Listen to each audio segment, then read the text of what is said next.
Oz, how he like it's hard for him to walk and shit. Right. It's because he's carrying fucking DC on his back right now. It's not just for the show. Just one more time for everyone. Fuck Johnny Vito. Some adults are embarrassed to admit they watch comic book stuff because I think that's my man's problem. He's just embarrassed. It's okay, dude. It's all right. If I wasn't us, Adrian, I'd like us too.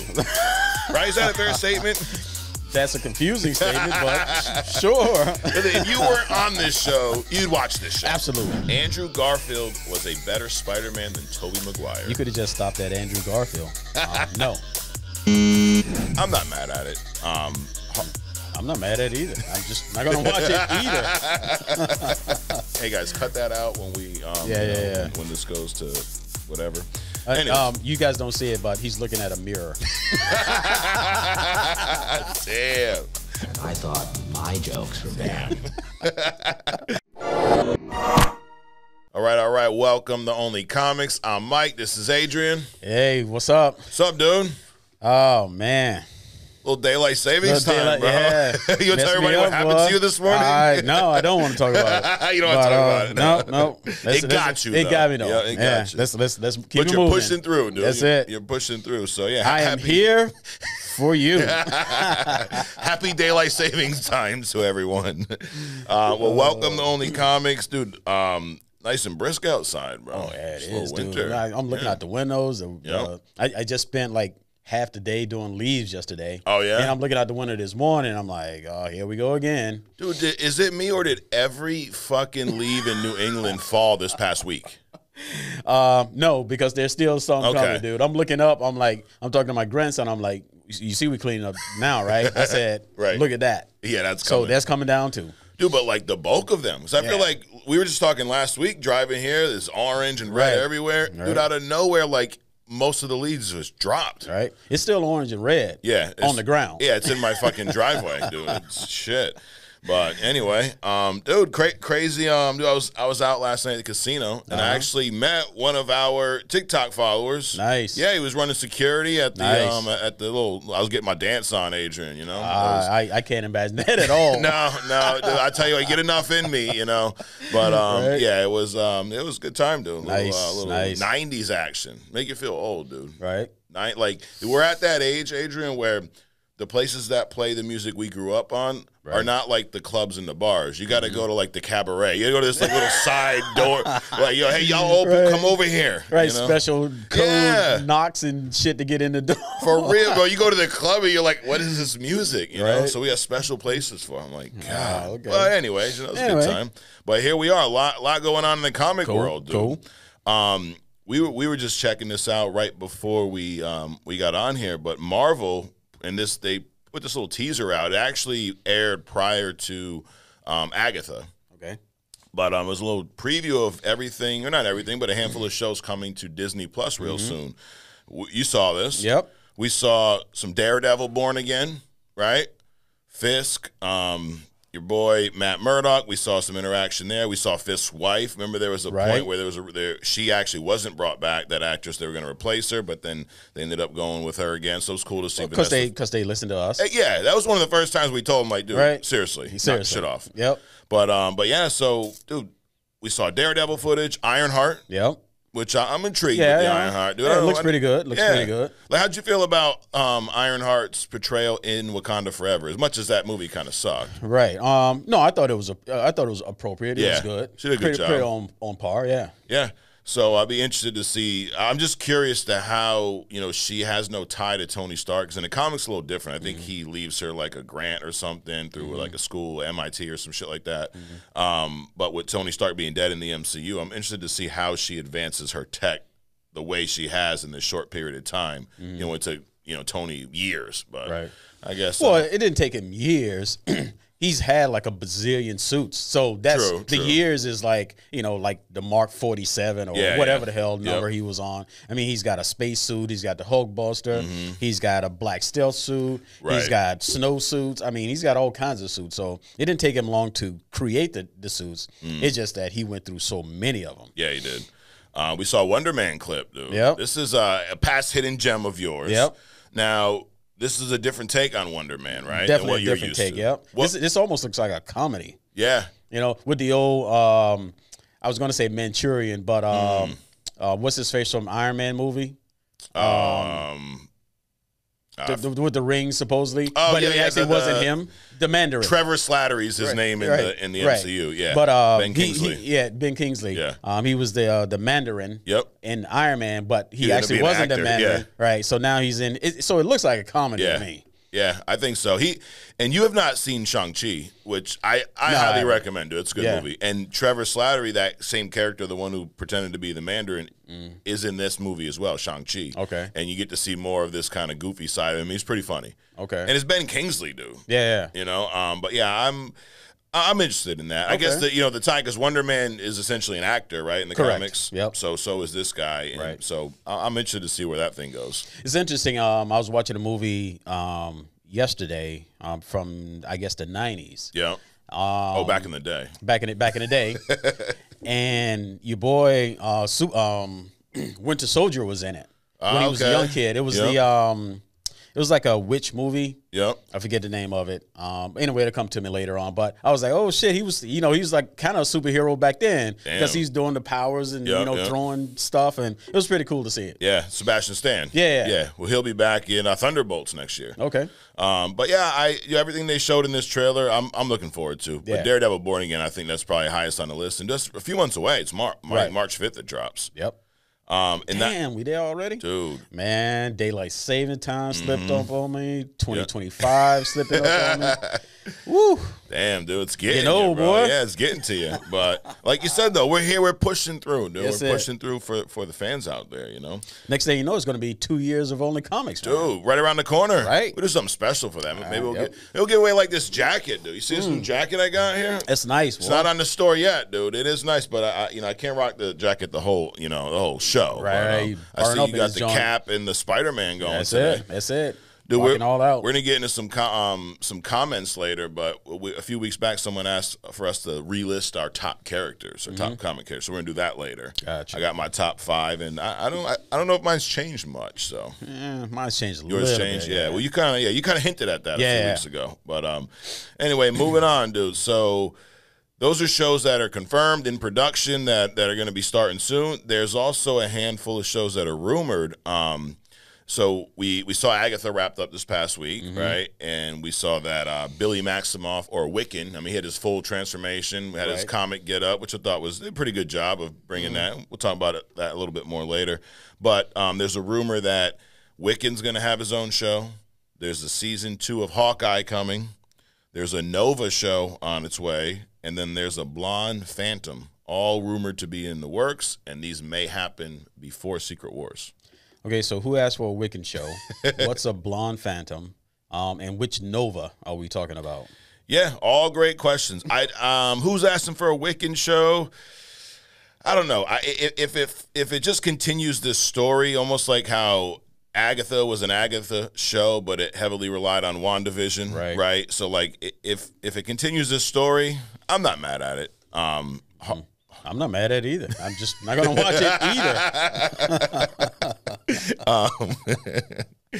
Hawkeye season 2, I'm looking forward to. I liked the first season; it was cool, and I think this will be more about making Kate Bishop the actual Hawkeye because Jeremy Renner. We love Jeremy Renner, but my man's like 60. Right. Like we need to stop. Yeah, that's it. You're just a regular dude. You don't have superpowers or anything. It's time to retire the character. Yeah, that arthritis is going to catch up to you for sooner real, or dude. later, dude. Yeah, yep, absolutely. Didn't catch up with Michael Keaton, but no, it did not. But Nova, I mean, I don't know which Nova. Now I do know it's because there's female Novas as well, right? Yes. Well, there's the Nova that I did, the Hidden Gem, Frankie Ray. Yes. So it's not her. I know it is a male version of Nova. So. Oh, and there is a Nova from the Nova Corps. Okay. Nova Corps is like the Green Lantern Corps. I think it has it's like that the one. helmet on with the big star on it. Yep. Yeah. I think it's that one. Okay. So might be interesting. Now, Blonde Phantom. This is the one I'm like, what the hell is Blonde Phantom? Right. So I looked this up, and it is it's almost like a reverse Superman Lois Lane type of dynamic where the female is the superpowered one. So Louise Grant is the secretary at Mark Mason Detective Agency. She falls in love with her boss, right, while she's on some case. And she takes off her glasses, lets her hairs down, and then she puts on this, like, little domino mask, like what Robin wears, the black, but she wears a black one. And she rescues him. She basically is, it's like that reverse Superman Lois Lane dynamic. The guy she loves is like the guy who works at the detective agency. She's under him, but she's this badass, superpowered, almost like a Superman type of power set as well. Okay. And it's one of those where he doesn't know she's Blonde Phantom, right? So he's in love with her, but has no interest in the secretary. Like, you're just this little mousy secretary, but almost like when in Spider-Man, when Mary Jane fell for Spider-Man and not Peter Parker. Right. And this is like, and she also returned later on in the comics and was a sidekick to She-Hulk. So who knows what part of this they're going to draw from, or, I mean, who's asking for it, but. I mean, we did say, stop highlighting all the people for 40 years. Right, the same people. And bring out, other characters, but damn. Yeah, like, well, they went obscure. Literally they went obscure. Right. But you know what? I got faith, because think about Guardians of the Galaxy. Right. Prior to that movie, I mean, neither one of us would have been. Even when they announced it, I probably said the same thing. Like, who the fuck's asking for this? But I think they proved us that they could take some obscure characters and. I am thoroughly convinced that they can do pretty much anything at this point. There you go. So Secret Wars. Doomsday, we talk a lot about this. The Russo brothers are back, which you actually said that they should vet all directors for comic movies. You still stand behind that? Exactly. I mean, why not, right? Exactly. But or we can vet them if the Russos are busy, right? Because we want them to make the movies. So. I'm sure they have scheduling conflicts as well. Absolutely. We talked about Thanos possibly showing up in Secret Wars, and I'm a big fan of seeing him getting fucking soul snatched by God Emperor Doom, right? But irregardless, as people say, irregardless. By the way, that word doesn't exist. It does not exist, but we're gonna use it here because who is your dialect coach? The Minions? What was that? But yeah, irregardless, I'm all about having Thanos back, whether he gets soul snatched or not, right? Josh Brolin playing Thanos. I don't think we've ever had him on Hit or Miss Cast, but I mean, that's a solid hit. Oh, that's a solid hit right there. Knocked it out of the park. They asked Josh Brolin about this, returning to play Thanos, and what he said was, he goes, dun, dun, dun, dun, dun, dun, dun, dun. What'd he say? He declined to give an answer, actually. First of all, he said that I would do anything that the Russos wanted me to do. So my man, right there, yeah. Yep. So that's like, I can't sell, and I wouldn't want this to be spoiled, right? So, but don't bullshit like I have no idea what you're talking. Like, right. Just straight, hey, I'd do anything they want. Almost put it on them. Like, if I ain't there, it's their fucking fault, right? And then they asked him straight up. He declined to answer, and then the article said he did cough though. Hey, so they think the cough, solidifies that he's in there, right? Or not, but it's why I'm doing this. Yeah. Educated fucking wish. It's an educated wish. But dude, I'd love to see him reprise the role. Yeah. Now, some people they say stupid things like this, Adrian, like, well, he died off, it's going to ruin the death and all this stuff, but it's comics. Like, does any part of you go, it ruins the fact that they killed 2 Thanos variants if they bring him back? Right. No, right? Like, fuck it, bring another variant. Who cares? Whatever, dude. Doesn't matter. And it's also like, if I'm not a fan of like undoing one character's death, but we're in this multiverse story, might as well play the game. Right. Fucking pluck a Thanos from another universe and drop him in. Who cares? Yeah, just bring another Tony Stark back too. Why you at it? Who cares? Right? Shit. They're also, the Secret Wars is rumored to be a major reboot for the MCU, and I saw in our a rumor recently that said Marvel's going to hold off on Mutants, X-Men until after Secret Wars because they want to get through this. They basically want to end the multiverse story, right? Which, as much as I'd love to see X-Men on screen, I kind of prefer it is after this. How about you? Right. So said what is it? A Marvel Jesus? Yeah, Marvel Jesus. He's like, we too much multiverse shit. Yeah, he did. And look at what's happening. Right, absolutely. So yeah, I'm definitely excited if that rumor is true. But another rumor, Spider-Man 4. So there's 3 MCU Spider-Man movies with Tom Holland. Mm-hmm. You got Homecoming, Far From Home, No Way Home, all really good movies. Yeah. He is about to be the only live-action Spider-Man that gets his 4th movie, dude. Nice. So Tobey didn't get 4. Nope. You know, they made Spider-Man 3 and killed the whole franchise. Right. Andrew Garfield didn't even get 3. Right. But looks like Tom Holland's going to get his 4th, obviously. And the rumored title is Spider-Man Brand New Day. Okay.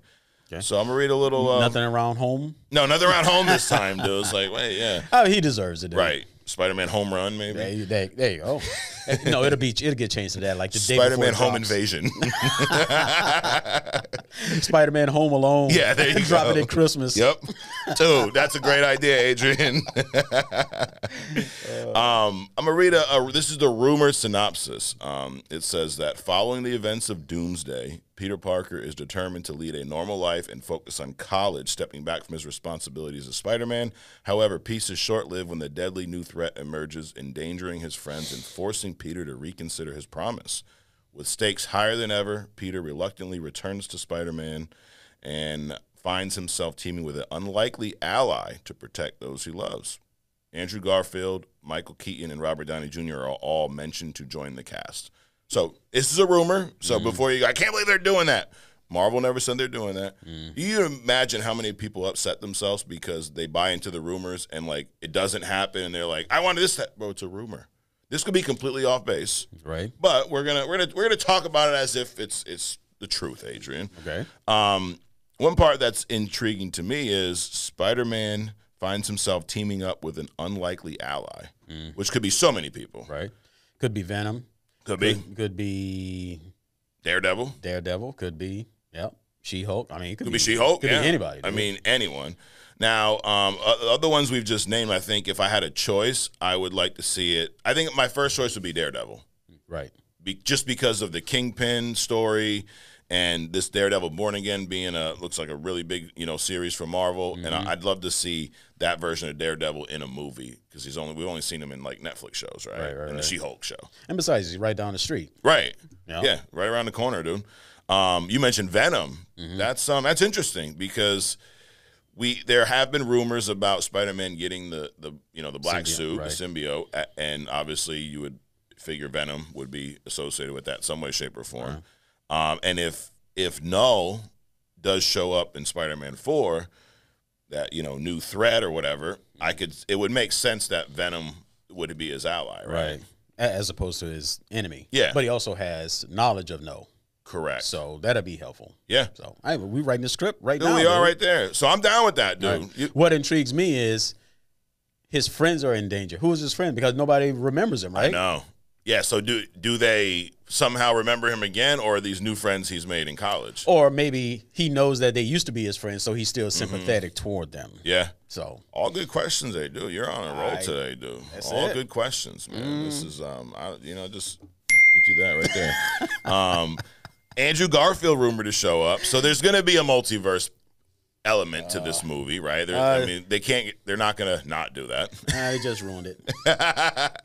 Michael Keaton, not as Batman, but as Vulture. Okay. Which I think there's more to be told there. So he didn't die in the airplane crash. No, remember he went to jail? Oh yeah. And he didn't. He refused to give up. Yep. Who Spider-Man was. To Scorpion. Right.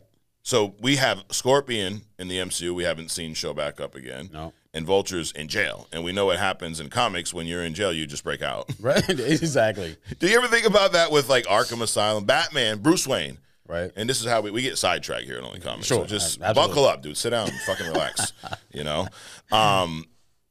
ever think about this? Bruce Wayne is a billionaire? Right. He's got all the money in the world. He has all this tech. He doesn't have as much as T'Challa. Doesn't have much T'Challa. All this tech, dude, right? Arkham Asylum's in Gotham. He spends all this time and money locking up these criminals, and they break out like the next week. Did you ever think about using some of that money and just making a better prison? Put him on that what's it called? That floating prison. Oh yeah, the raft. The raft. Yeah, put him out there. Well, they still break out of that too. They still break out of that. You know, catch a ride on the back of a shark or some dumb shit. Yep. No, one thing about comedy, they're not good about keeping people in captivity at all. So, but anyway, what's that have to do with this article? Nothing. But Michael Keaton coming back. Did you like him as Vulture? Yeah, I did. Actually, better than Batman. But yeah. Hey. But that's a perfect example of what you say about Robert Downey Jr. becoming Doom, right? Because Michael Keaton played Batman when he was younger, right? And I thought he was a decent Batman. Sure. Then he got too old to play Batman, and then for some reason in The Flash they made him Batman again, but that's besides the point. Well, that whole movie shouldn't have never been made. So. Right. We can just undo that, just delete that movie. Why can't Flash go back in time and take his own self out? Right. That particular Flash. That actually would be great. Right. But seeing Michael Keaton age to be able to play a completely different role in comic book movies. I mean, it's kind of the same thing you talk about with Robert Downey Jr. Absolutely. He played Tony Stark. He's older now. He looks different. I think he can play Doom now and not be so like, it won't be so stark when you see him and like oh shit, that's Tony Stark. Right. He's like a different character. And like you say, he's not going to be sporting a goatee. Correct. And as Victor Von Doom. Right. You know? And if anything, dude, I hope they learn from the Penguin. And because Doom's disfigured, put some prosthetics on Robert Downey Jr.'s face. Right. Make him look completely different. Right. Why not? There you go. We're just solving the producer. Just one by one. You know, it's just what we do. So you need and another one soundbite. Just do it. There we go. Up next, Joaquin Phoenix. He made a claim, Adrian. Oh, my God, dude. He claims that Christopher Nolan originally offered him the Joker role in The Dark Knight before Heath Ledger. He said that. Now, I don't know why the fuck he's saying this now, right? Sure, he can claim whatever he want to claim. First of all, he's trying to undo that shitty second movie that I've never seen. I've never seen either one of them, but I mean, when you say the movie was shitty, well, you didn't say shitty, but well, it was. Okay, so when you say it's shit, it's got to be shitty, right? So he's trying to walk that back, right? Yeah. And whose word are people going to take? The one that's dead? No, because they don't know. Exactly. He can say anything he want to. Yeah. Wow. My God, read the room. Seriously. But he says, you know, I talked to Chris Nolan about it, The Dark Knight, and it didn't happen for whatever reason. I wasn't ready then. I can't imagine what it would be if we didn't have Heath Ledger's performance in that film right. Now, I would respectfully say that you weren't ready now either to play the Joker. And I would unrespectfully say, not respectfully say, you're full of shit. Yes. I mean, come on, you should have brought that news up years ago. Right. Years ago. You think it's like the last-ditch effort to get people to watch Joker 2? Like, let me just say some crazy shit about a past Joker. Or just forgive you for being in it. Yeah, there you go. You know. Last piece of news, Adrian. You're a big Dark Knight fan, right? Christian Bale's your favorite Batman still? Even though I'm trying to get you to switch up, but I don't think you're gonna, which I respect, you know. Maybe a couple more movies Pattinson come out with. Right. And, you know, we'll see how it goes. You hear things like this. Where are they? you love it, right? But Christian Bale's Batmobile, a Tumbler. Yeah, that's your favorite Batmobile. That is my favorite Batmobile. It is my second favorite, but it's amazing. I'd love to be able to drive that. Sure. It's probably the one I'd want to drive the most. Well, you secretly love it because you even got the toy. I don't see a souped up Charger in here. They're too rare. That's why. Yeah, oh, is that what it is? When you can't find it, they fall off the shelf. They fly. People fight over them. Oh my God! It's like that movie when Arnold Schwarzenegger, the Christmas movie where they're fighting over the toy. Right. Yeah, it's like that with the Battinson mobile. Oh, yeah. It's Yeah, no. But dude, you can own a Batmobile. The Tumbler version. So for a nice, cool price of somewhere around $2.99 million. So stroke a check, dude.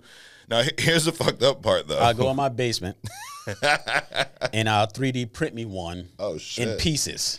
There you go. And put it together myself for $2.9999 million. There you go.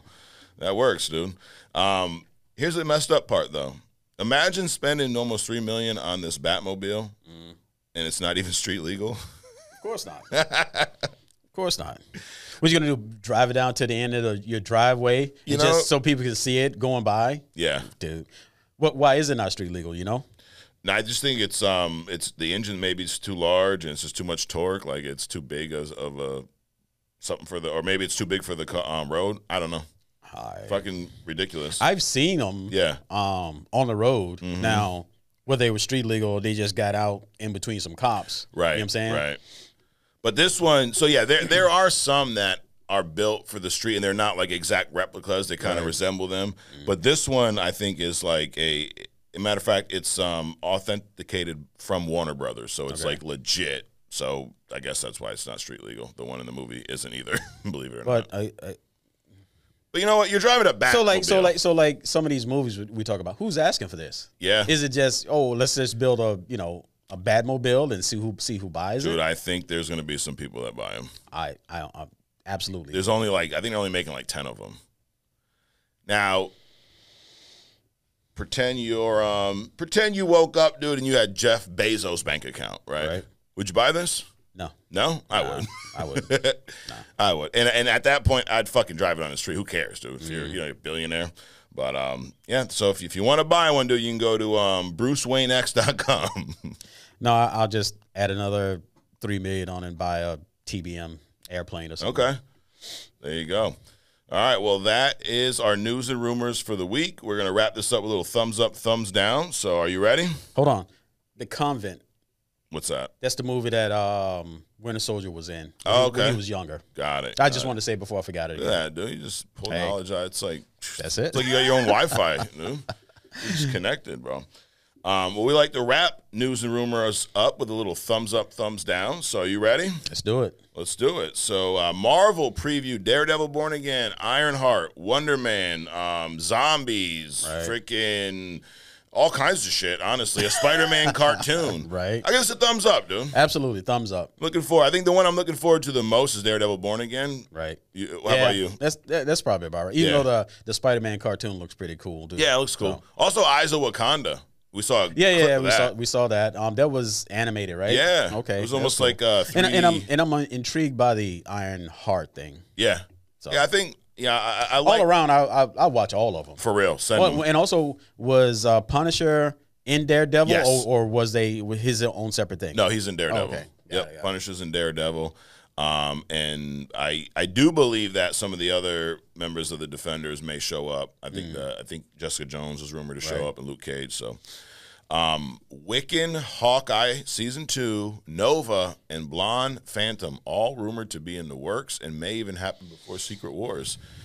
I'm intrigued. I guess sure. Thumbs up.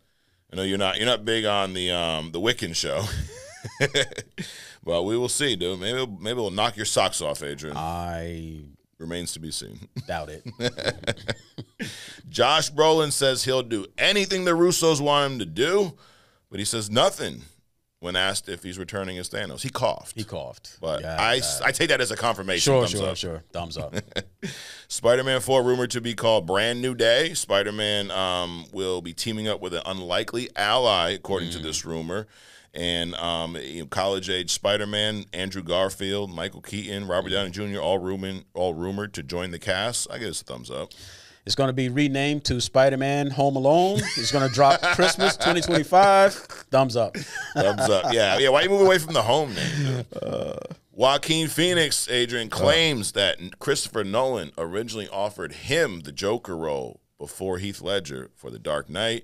I give this a thumbs down. Shut up. No one cares. Right. Thumbs down. Boo. And you can buy your own version of the. You know what? No, we'll just get that out of there. Get that out of there. Yep. Cancel. Hey guys, cut that out when we. When this goes to whatever. You guys don't see it, but he's looking at a mirror. Damn. And I thought my jokes were bad. Moving on. Hit or miss cast, Adrian. Yeah, let's do it. So this is where I throw out 5 casting choices from the past, and you're going to let me know, in your opinion, if it is a hit or a miss. Okay. I got a little bit of I have no theme this week, Adrian. I literally have no. I said that a couple weeks ago. Someone's like, what do you mean you have no theme? It's comic books. Your theme's comic. Like, no, dumbass. That's what we talk about here. That can't be the theme for hit or miss cast. No, this was just random. Some of these were based off of things we've talked about recently. So I'm going to start with number 5, Joe Locke as Billy Maximoff, Wiccan. Didn't know much. Don't know much about the character. I mean, I could say hit because he's the only one I've ever seen play that role. All right. Danny DeVito as Penguin. I'd say hit for the time. Yeah, that was great for the time, dude. Anthony Hopkins as Odin. Hit. Yeah, he really. It was like cool to see, especially at that point in the MCU, an actor of Anthony Hopkins' level join one of these movies. Yeah, absolutely. You know? And completely different than anything he's done in the past. Right. Number 2. Well, I mean, if you can eat people, you can create people, right? There you go. There you go. Michael J. White as Spawn. Hit. You know, in honor of your Spawn hidden gem last week, which if you guys haven't checked that out, go watch that episode too. Matter of fact, get that episode up next. So when you finish this, you go back and watch that one. Number 1, Josh Brolin as Thanos. Hit. Yeah, definitely. Across the board, I think I agree with you across the board. I do like Joe Locke as Wiccan. And again, I've seen him in like, you know, comics here and there, but he's always a sideline character. I've not done a deep dive into Wiccan comics.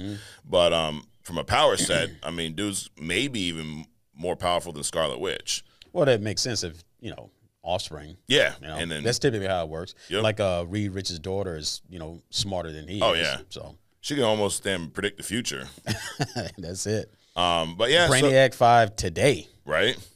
But yeah, I'm all for his portrayal. I wouldn't mind seeing this Wiccan show. I'm a big Scarlet Witch fan, so and Michael J. White is Spawn, dude. That movie, it's too bad it was made when it was made. Right. Like imagine if they had that story, that actor, but like made like the later 2000s. That'd have been great. Matter of fact, if you look at him today, he doesn't look that much different than he did back then. Still jacked. He's probably more cut. Right. Probably a little bigger. Yeah. But face-wise, I mean, it's not like Wesley Snipes, you know. He's got to wear the shades to, you know, hide the eyes. Damn. Because they 200 years old. But shit. Hey, so what I'm saying is he can play Spawn today. Yeah. Besides the fact that he and what's his face? Is probably about the same age. Oh, who? The one that played Electro. Oh, Jamie Foxx. Jamie Foxx.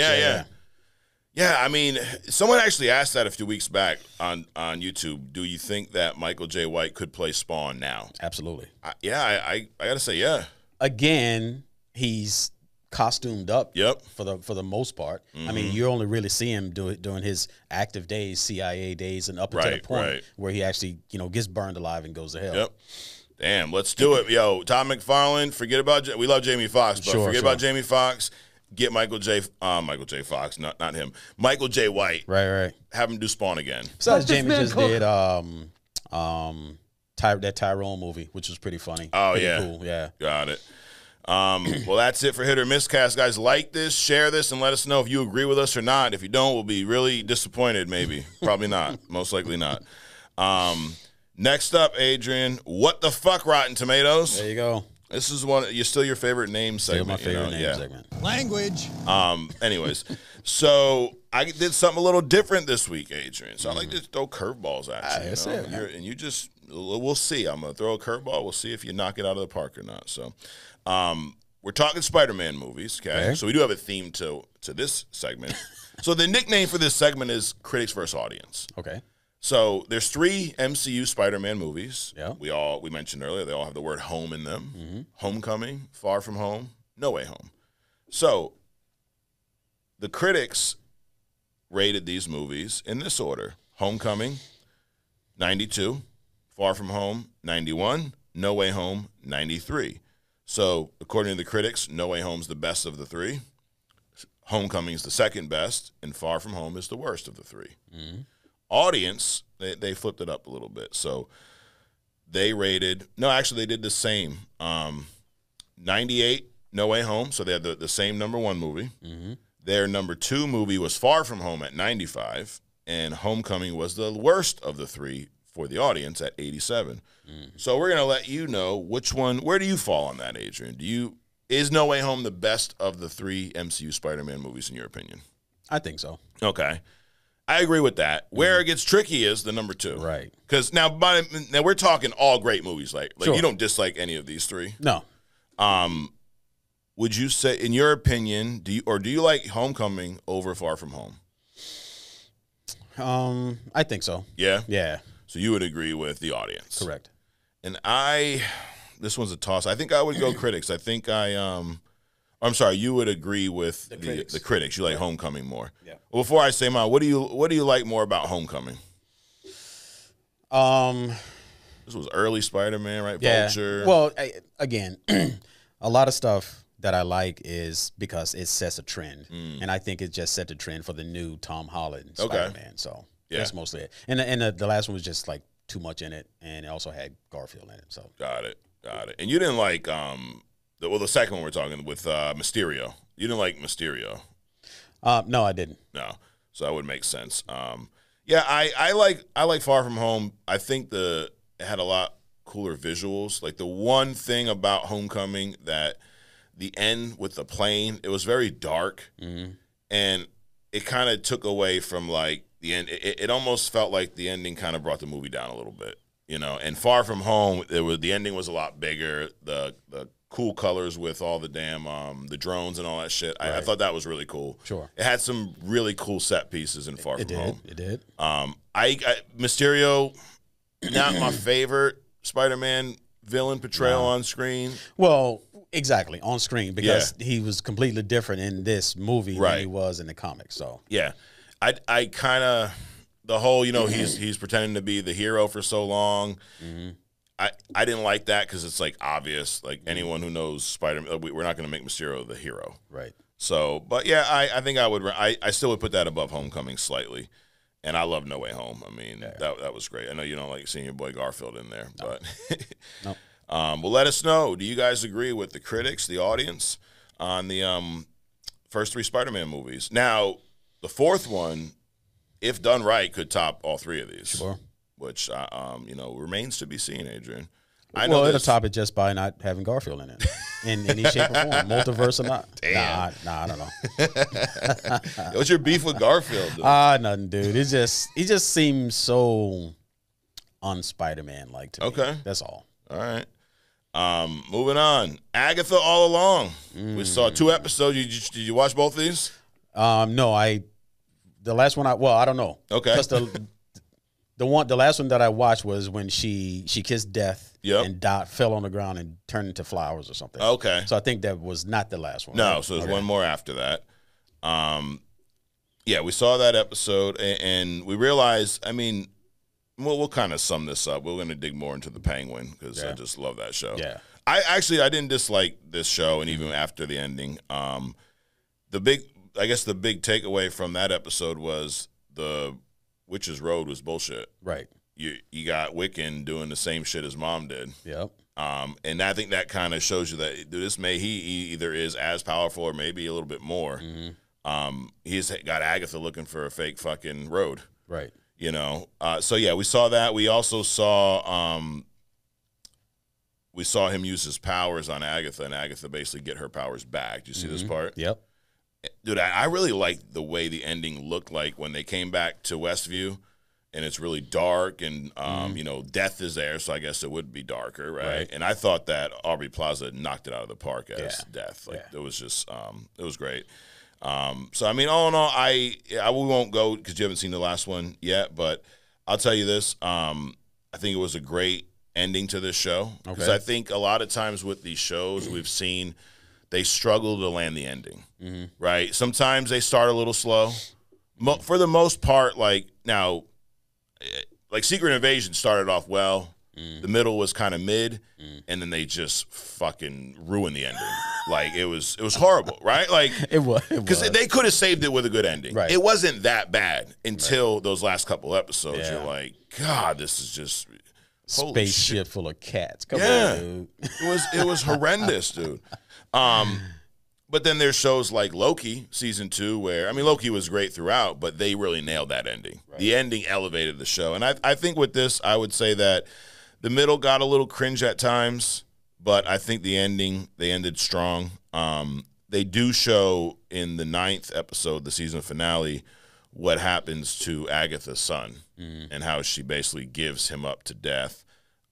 So we get to see that backstory, and you know, we end with the realization that Wiccan created the whole thing because he's in his room and he starts seeing all these little things that, like, he sees Wizard of Oz dolls that, you know, goes back to the episode where they turn to the Green Witch, right? So he's seeing all these things and he's... That's some Kaiser Soze shit, dude. Remember, he's in the police station and he's just looking at stuff on the wall and making it up as he goes along. That's some okay. Yeah, so I do think after that last episode, you probably have a better appreciation for a lot of the shit that happens in the show. But yeah, well, I'm wondering, is this show going to create a bunch of lesbians?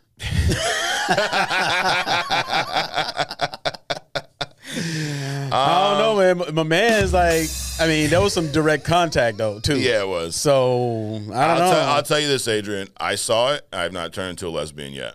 Hey, maybe not. Maybe that guy. I'm still waiting for that dude. By the way. Oh, really? Well, he hasn't rounded up his 900 flock of followers yet. For real.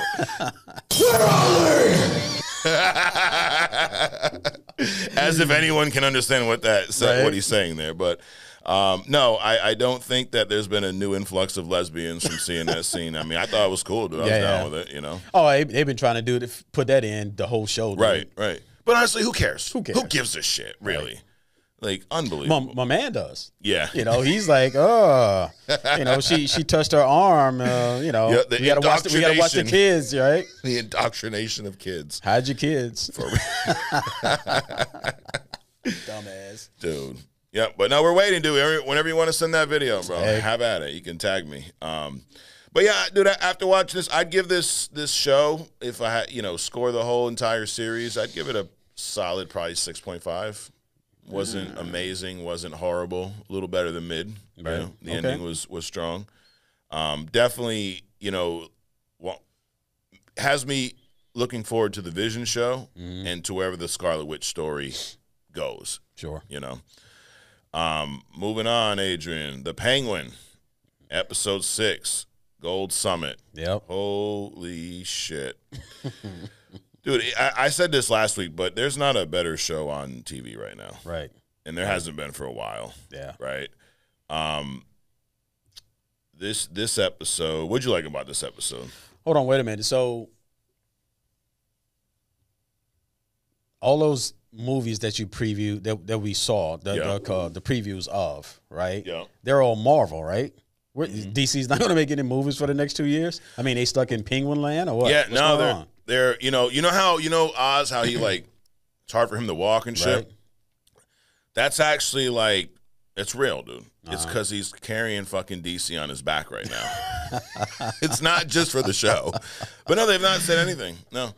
I mean, James Gunn has all these plans of like what was it, something Commando Creature or something. You mentioned that. So there's like a cartoon on the way. Yeah, but that's December, and I think that's on HBO Max. Yep. And it's animated. Yeah. So there's that coming, and then there's the Superman Legacy.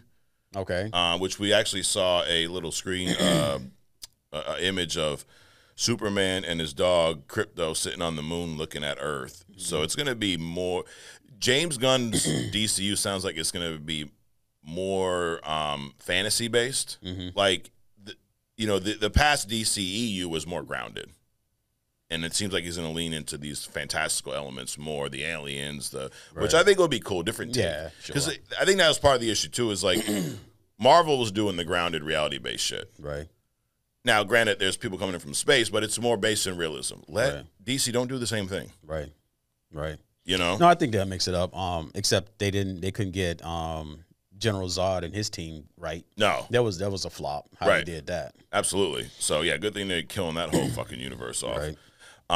But no, that DC's not. They're just gonna sit by and just watch everything Marvel puts out. But I mean, that's why Marvel is at the top. Yep, absolutely. You know? Marvel is the McDonald's and DC is the Burger King. Damn. Call them BK, dude. Better than Wendy's. Yeah, that's true. Or Taco Bell. Oh, dude, fuck that, dude. That's like saying Martha, dude. Martha. That's how I feel when people say I want to eat Taco Bell. I feel like fucking Batman felt when Superman said that. Right.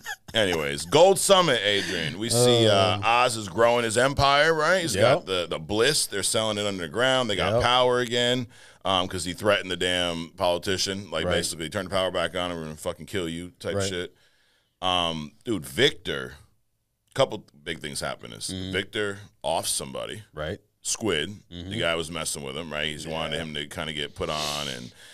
And it was funny. There was a moment where Victor wants to bring this up to Oz. Right. But then he's like, no, it's okay. And then he kind of takes care of it by himself. Right. Were you shocked at this? Victor, like, offing somebody? No, I wasn't shocked at all. Well, you asked me earlier what my favorite parts were. Yeah. The favorite parts were when they opened like a little bit more advanced, right? Yeah. So they fast tracked the whole getting through and taking care of the drug thing, right? So that was cool to see them already established. I love the fact that they came up with the idea about let's just give everybody give all the drugs away, so people will then start calling, right? I like the fact that Sophia was a turn, right? She went in to kill his girlfriend, but she didn't, right? Right. Gave her props. I love the fact that Victor took out Squid because that just needed to happen. Because he was going to go and just cause some unnecessary. Everything, exactly. I like the fact that Victor has this relationship with Oz's mom. Yeah, that's right? cool. Yep. And I like the fact that, and I'll let you bring up the reference, but Sophia came in with the crowbar at the end. God, now dude. she had a gun in one time before, right? Yeah. But then she comes in with this crowbar at the end where Victor and Oz's mom is talking. So those were a lot of cool points. I liked and the other one that I liked was when he brought the pulled up tailgated with the beer. Yep. And got all the mob bosses together. Oh yeah. And the dude was like, "What is this? Beer?" Right? And but there was a point to it. Yes. So that was pretty cool. Yep. Yeah, dude, he's planting the seeds. He's growing this empire. Right. You're really seeing the cool thing about this show is you're seeing Oz turn into the Penguin. Correct. Because when we met Oz in the Batman, the Penguin was like a slur to him, right? Because you're this deformed guy.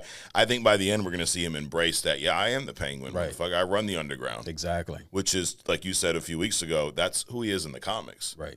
And, we see that, Tim Burton take on it was more, we talk about leaning into fantasy more. Right. It was more fantastical. It was gothic. Sure. It was cool, which, we talked, I'm probably jumping around again, but this comic here, The Haunted Knight, this leans into that fantastic, that, gothic type of story with the more like supernatural elements almost, right? Yep.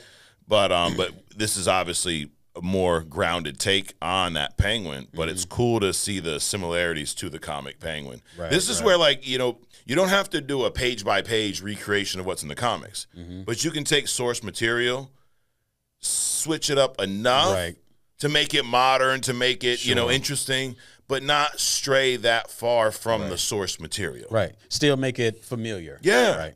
It's like the opposite of what they did with the fucking Joker movies. The complete fucking opposite. Yeah. Or like, not to keep beating the damn, the Venom horse, the dead Venom horse. Right. But it's not taking a villain and turning them hero just for the box office. Right. Just to try to make, there's no confusion, dude. Oz ain't no hero. Right. None at all. And if this proves anything, this show on streaming every single week, we don't get into streaming numbers on here, but it's been the #1 show ever since it started. Right. And if Oz is the way Oz is now, if Sophia does what we think that she's going to do, this dude is going to be just ape shit. Yep, because Sophia is on the hunt, dude. It's like the Sophia Gigante revenge tour. That's it. She took out Johnny Vitti last episode. She took out her whole damn family. And now, Oz is next. Yeah. So we see, she's looking around his apartment and shit, and she finds, a little drawer that his girlfriend has there. Right. And yeah, if you've ever been on our deep dives or our reviews before, just know that it is the most ADHD fucking review you are ever going to be a part of. Is that right, Adrian? That's absolutely true. Yeah, definitely. So, and buckle up. Yep. So if you want a page by page, we don't do that shit here. I'll tell you one thing. If you watch Only Comics, you won't be bored. Right. That's for sure. That's for sure. You're probably not going to agree with most of the shit we say. Right. You're probably going to think we're fucking stupid at times, you know, and that's okay. Please fact check everything. Fact check every word that comes out of our mouth. You might get a lot of these, you know. Yeah, like you're going to find some shit that's wrong. It's okay, dude. But anyways, she finds this drawer. She finds a photo of his girlfriend, and I'm thinking she's going to off this chick, dude. Right. Like, because I guess one of the things I love about this show so much so far is you don't know where it's going. Right.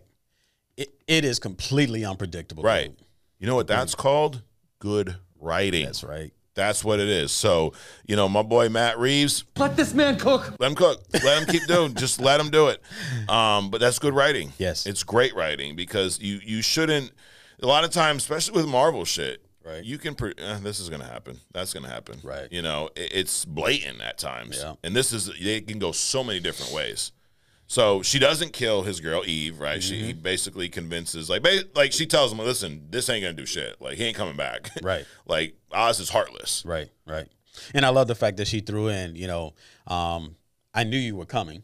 Right. The reason I let you up is because I want this to end with me. Yep. To, you know, leave my girls alone. Correct. So that whole thing was, you know, she was like on the fly planning ahead.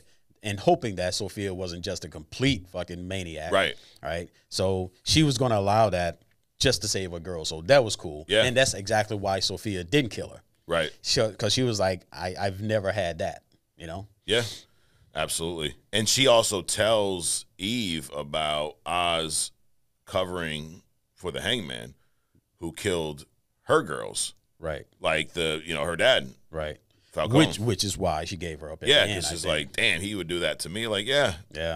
So, yep, she gave him up. And so we what you talked about earlier, I see a lot of similarities to Death in the Family, the whole Jason Todd and the end when she shows up at the end. The end shows up at the end because this episode ends with Sophia showing up to the house where Victor and Oz's mom are at. Oz isn't there right now, right? And she's got a crowbar in her hand. And I'm pretty sure the episode ends just like that. Yes. So here's my theory. You know, I always got a theory on here, Adrian. Because I was called once he who is right. Okay. I tried to give that moniker to you last week because you were right, but you didn't even want to take it. No, like, it's yours. It was mine. Okay. I appreciate that. I really do. So I saw from the gate, I said, you can go back fucking 3 weeks ago. I said this from the jump. This reminds me of the Jason Todd story a little bit. So in Batman comics, shortly after Dick Grayson leaves to become Nightwing, he's all lonely and shit, you know, my boy's gone, and he wants a new Robin, but he doesn't, and he's down in Crime Alley, because why wouldn't he be out in Crime Alley? And Jason Todd is a little kid, like, 12 years old or some shit, is trying to steal the rims off of, the rims off of the Batmobile. Batman finds him, stops him, eventually takes him in, and, another orphan, why not? Just come live in this house. And he becomes Robin, right? So this Jason Todd, now this is where the similarities kind of end for a minute. Jason Todd was an asshole. Victor's not. Victor's a good kid that is just kind of a victim of his environment in a way. He almost has no choice. This is where he's at because of the floods, because of his connection with Oz, because Oz was going to kill him and let him go. He's kind of just stuck in this life now. But at heart, he's a good kid, but we're starting to see him turn, Jason Todd was not. He was an asshole. But the Jason Todd character, Robin, was then killed off by Joker. The whole Death in the Family story. They're over in, the Middle East for some reason. Joker's a dictator. It's one of the most ridiculous things you'll ever see. But he beats the shit out of him with the crowbar, kills him. He's dead, we think. Then he comes back as Red Hood later on. But where the similarities are for me is you see when Oz meets Victor, what's he doing? Trying to steal his rims, right? He stops him. Now, Oz ain't Batman. He's ready to kill his ass. But he lets him go. And then he brings him in under his wing. You know, you like that wing penguin? Dude? It's just like, just rolls off. It's just.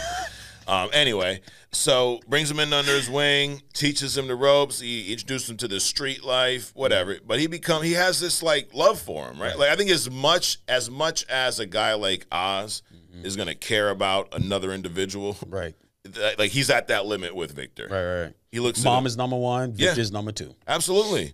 Like to the point where, if you listen to Oz talk about business, he's like, "It's you and me, kid." Yeah, you know, it's like this is our business. It's like a partnership, right? It's not like, well, this is my business. You go do what I say. Right. He's talking about them growing together and stuff. Correct. So that was pretty cool. And then Victor has no family left, right? So he wants Oz's approval, his acceptance, right? You know, like Oz was proud of him when he was, you know, moving the bliss and all that stuff. And so anyways, we see at the end of this episode, Sophia, who we know is a killer now. Right. I mean, she went through what she went through, but now she has no problem offing anybody. She killed her whole family, took care of Johnny Viti's punk ass. And she started with Magpie, right, in prison, right? Yeah, yep. So. It's like, you want to make me crazy? You want to call me crazy? I'll show you crazy, motherfucker. Right.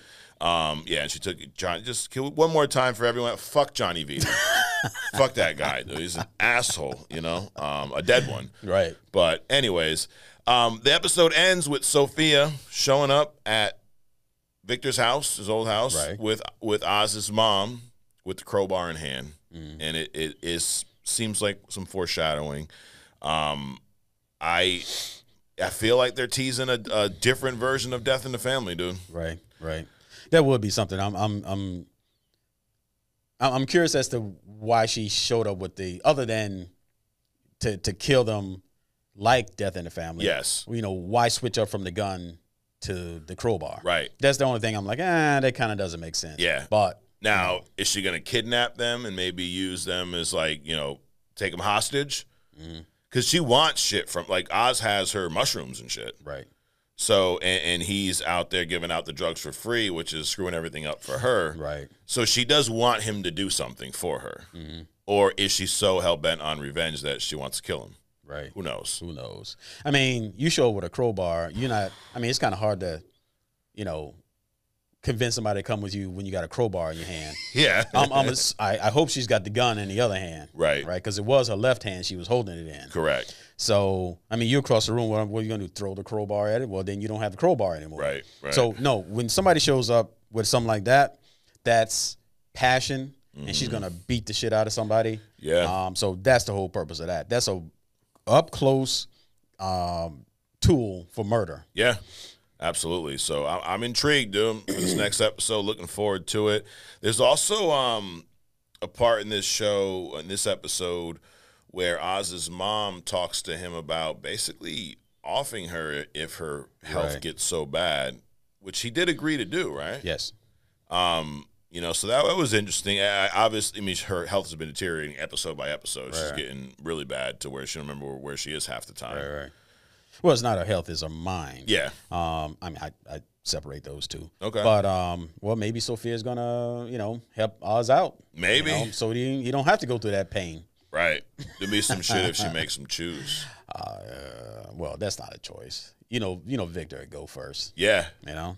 But as hard as it would be for him, because, like, his mom's on her way out anyways, but. That's true. That's going to be a tough spot, dude. But, you know, we'll see. But, dude, so far, this show is 10 out of 10. Like, I got no issues with this show at all. And not only is the makeup good, but it's consistent. Yes. It's like you don't see something shifting from week to week to week, you know? Correct. So they're doing a tremendous job on that. Even Sophia's, you know, like her neck scratches. Oh, yeah. That burn on her shoulder and all that kind of stuff.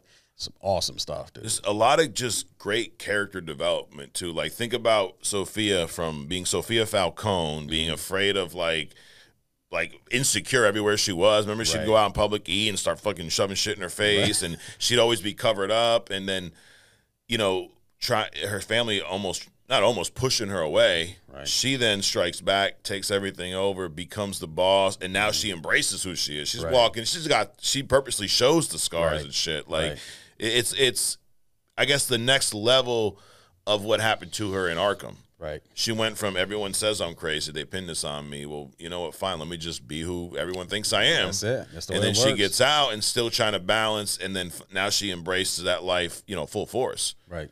And I think she's a savage, dude. I don't think Victor stands a chance against Sophia. No. Yep. So now, make a prediction here, Agent. Do you think she's going to off one of them, or do you think it's going to be more of a hostage to try to get Oz to do something for her? I think she's going to off at least one of them. At least one.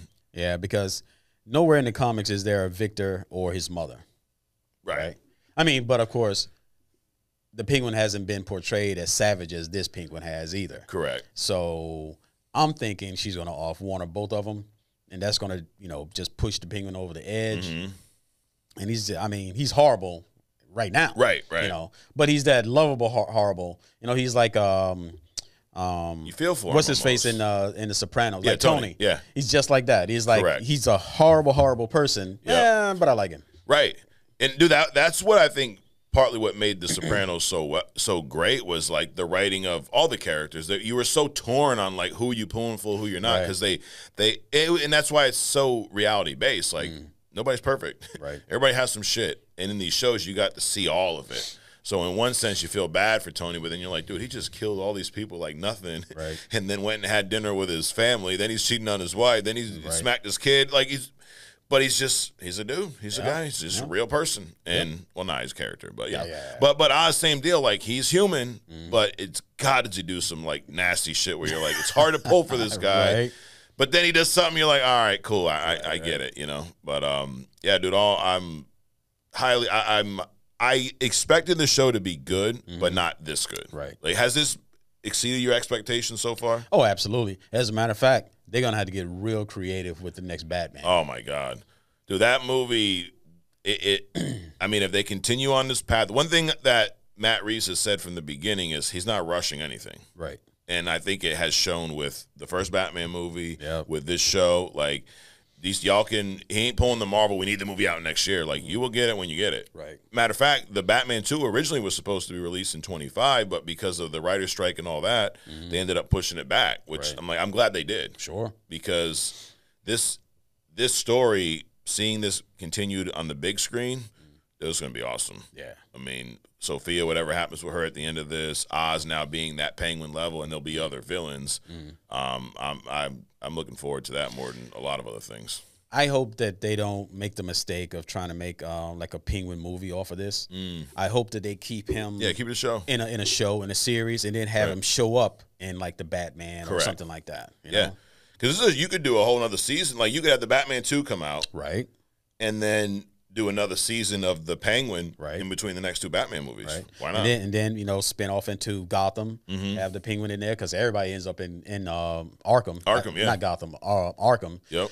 Everybody ends up in Arkham at some point. He can just slide into that for episode or two and come back out, and then year 3 of the Penguin. Right. You know?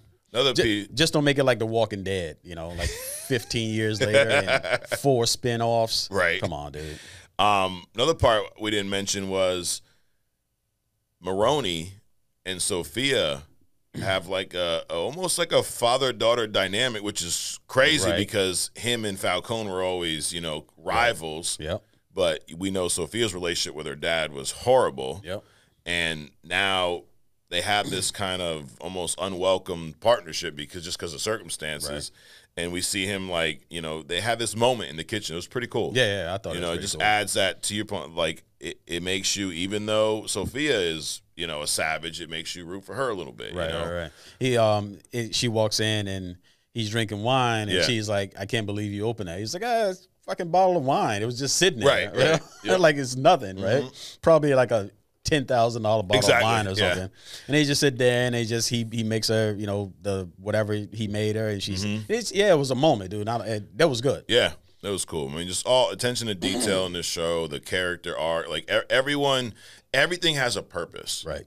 It's not just wasted scenes, wasted character, and everything has a purpose. And I love the fact that I can't predict where it's going at this point. Usually we get, a couple of, I'm like, okay, this is going to happen at the end. Right. And that hasn't happened here. Right. Next episode, we talked briefly about this last week. The title of it's Top Hat.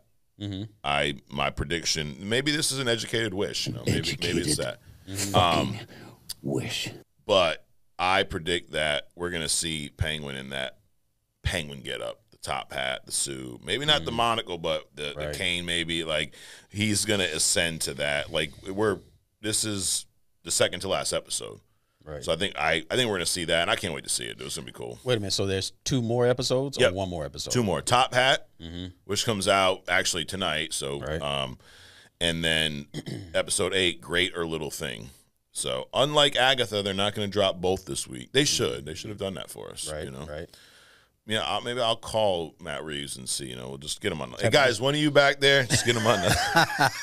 Wait, what am I looking at? Mirror. But yeah, dude, I'm looking forward to Top Hat tonight, dude. I'm excited about it.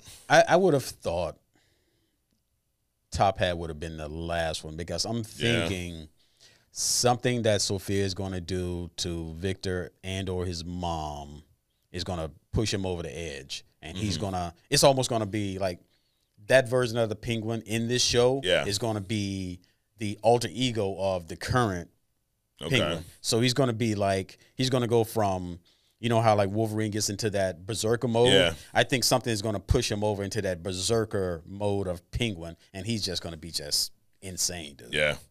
I'm here for it, dude. Let's do it. All right, Adrian, that is it for the Penguin.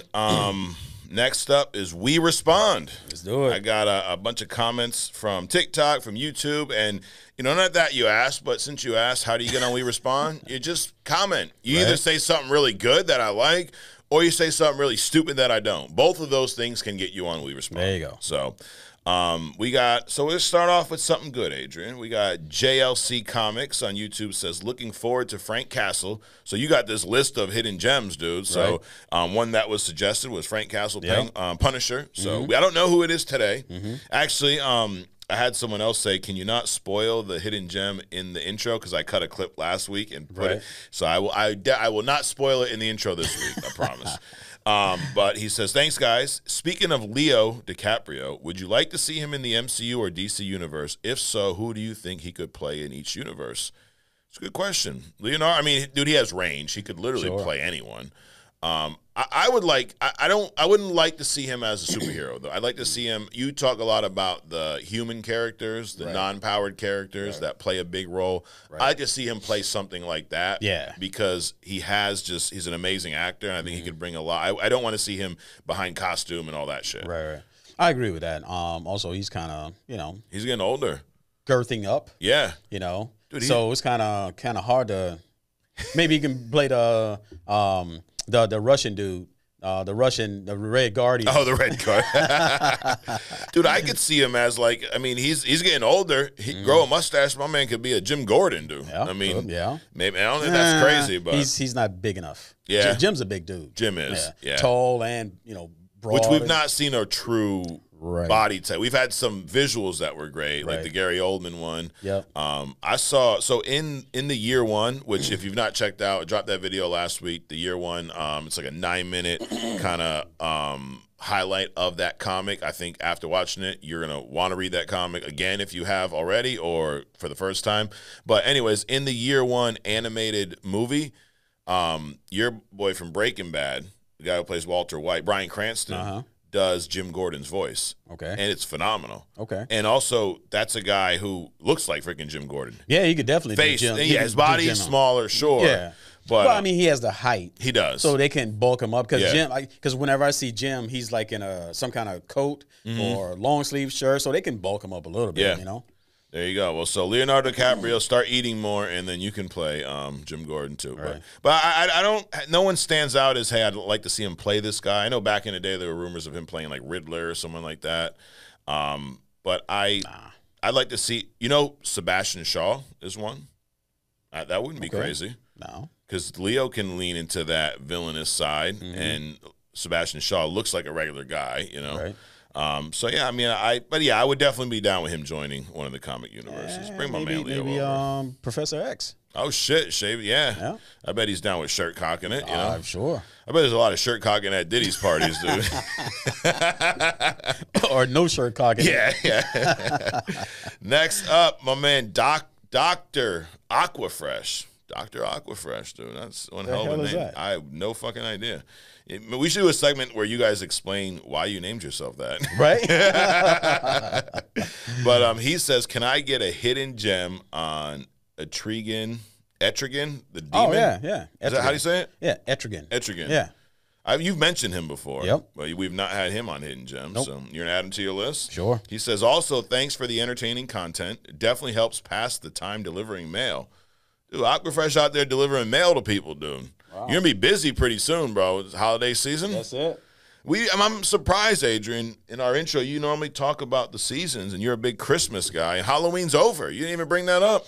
Man, so I was thinking next year they can have like you know how they had that one movie spinoff of the Guardians of the Galaxy? Yep. Right? Oh, the holiday one, yeah. The holiday one. Yep. They can do something like that for the Penguin. You know, even a Christmas one. That'd be cool. Where he just goes like ape shit on somebody or just does something outside of what the show is doing. Okay. I think that'd be pretty cool. There you go. Penguin holiday special. There you go.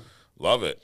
But my man Aquafresh, dude, he's gonna be busy in a couple months. Christmas delivering mail. So I promise we'll keep the entertaining content coming from my man Dr. Aquafresh. Just don't mess up any packages, bro. Right, Like make sure it goes to the right house. There you go. That's my advice. And listen, everybody, I know you don't want to hear it, but put some cameras on your porch. I'm just for real, saying, dude. Yep. Yeah, be nice to your nail people. Don't leave the dog out, dude. Right. Actually, Aquafresh, let us know. You ever been chased by a dog? Have I? No, has Aqua. He's a mail carrier. Yeah, I'm sure. Yeah, I would assume so. Yeah, let us know, dude. That's nothing. What does that do with comics, Adrian? Nothing. Nothing. But this is only comics, where we discuss comics and only comics. Right. Maybe. Maybe. I tell you what, if he's black, he's definitely been chased by dogs. Oh yeah. That's the other stuff right there. That's the other stuff right there. Yep. Maple Grove says, "Hey guys, another great show. I know y'all prefer Marvel. You don't know that, but I wonder what would you guys I think. Oh, okay. Your grammar's fucking me up, Maple. Shit, dude. Fuck. Who is your dialect coach? The Minions? Seriously. But basically, he's asking us our top 5 DC characters. Top 5 DC characters. Man, my number one's Batman. Mm-hmm. Is that your number one DC character? Would you put Superman over Batman? No. But Superman, Batman, not in any order. Okay. Superman, Batman, Flash. I think Wonder Woman is pretty awesome. Yeah. She's like Rogue to me, right? Yeah. And I would throw in maybe either Raven or Raven's cool. The Sun Starfire. Okay. Yeah. Dude, there's so many. I mean, Batman's my number one. Yeah, there's a lot. I mean, a lot of mine would probably come from the Batman universe, like Batman and Joker. Mm-hmm. I think I would definitely have those two. Character or superhero? Character. Top 5 characters. Okay. Yeah. So I'd say Batman, Joker. I'd put Superman. I do like. I mean, as much as I do talk shit about. I mean, he's Superman though. Come on, you know. And dude, I would probably I'd say Catwoman. I love Selena Kyle. You know, and then 5th one. God, there's so many. I couldn't do a 5 if you did characters. I just did the hero part. Right. I definitely throw Catwoman in there. What's her face? The Tigress. Oh, Tigress. I would throw her in there. Yep. The Hunter chick. I would throw her in there. Yep. The Huntress. John, Martian Manhunter. Yep. You know. Harley Quinn. I'd have to put in there. Yep. There's so many. Yeah. So we're not DC haters. We don't prefer Marvel. I mean, from a live action movie standpoint, dude, Marvel's been kicking DC's ass for decades. Right. But there are more. I mean, the Marvel characters just roll off the tongue more easily. Correct. Than the DC characters. Yeah. And there's just so many more of them that you like. Yeah. Than in the DC world. Absolutely. So moving on, Buster Barnes, he's talking about the Venom movies. He said they got worse as it went on. I agree with that. Right. Actually, you know, I have a follow-up, Adrian, because you disagreed with me last week, and I forgot to ask you how you would rank them, because I said that Venom 3 was the worst of the Venom movies. You you disagreed. So there was one that you thought was worse than Venom 3. Was it the second one? Again, when, the first. The first one had the first of certain types of movies hold a special place to me, and the first one, because they had messed it up so bad, that's the worst to me. Oh, because really? Because it should have been better. Got it. Than that, you know. Okay. It's an interesting take, dude. Not as bad as Morbius, but you know. No, nothing's out. Well, there's Madam Web. There's Madam Web. There's Madam Web. Sons of Sekhmets says, I'm with Adrian on The Shield. You talked about The Shield a few weeks back. Right. Michael Chiklis, the show was deep. Did either of you see Deadwood or Carnival? I think they both were on HBO. I've not seen either one of those. Have you seen it? Deadwood or no, I have not. Deadwood's I think it's like a Western, maybe. I could be wrong. But nope, sorry, Sons of Sekhmet, we can't help you out there. But then Sons of Sekhmet got another comment. He says, hi, guys, appreciate the Venom 3 review. You're like this. I was tempted to go see it tomorrow for my birthday, and you saved me. Yes, that's what we save people here, Agent. We saved him from a shitty-ass time known as watching Venom 3 in the theaters. Right. Yeah. And, I mean, you didn't even have the satisfaction of getting a cool popcorn bucket or whatever, you know? God, no. Nope. Yeah, that would, I mean, watching Venom 3 on your birthday could ruin your birthday. Is that a fair statement? That probably. Well, you know, we'll ask you later on agree to disagree. I will come back to that later. Right. Okay? Chance the Gamer. Oh, so there's Chance the Rapper. We got Chance the Gamer. There we go. You think they're related? Probably not. No, probably not. I don't even know who you are. Fun fact, Charlie Cox didn't get the role of Han Solo when they were casting for that movie years ago because he kept acting staring off as if he was blind, so they didn't cast him. Dude, that's funny. I don't know if that's true or not. Right. It's definitely funny. I don't even care because that's funny, dude. Right. Good job, dude. There you go. Good job, Chance the Gamer. Sparta 670 says, this video is amazing. Oh, he's talking about my year one video. Oh, okay. Thank you. You get one too. I hope we get to see more videos like this. Absolutely incredible work. Keep it up, bro. It's only up for you guys. I agree with that. You agree with that? It's only up. Yeah, we can't go down. No, I mean, shit, we don't have anyone here helping us. You can't get coffee. We can't go much lower than this. But no. We might dip every once in a while, but right back up again. Right back up. So, you know what? Yeah, I agree, Sparta. But yes, there will be more to come. And actually, I'm making a game time decision, Adrian. I am going to put out a video about this one next. Okay. Absolute Batman Haunted Night. So we get a question all the time, you know, from people that are fans of comic book movies, but have not read comics. There's a lot of people in that demographic now, believe it or not.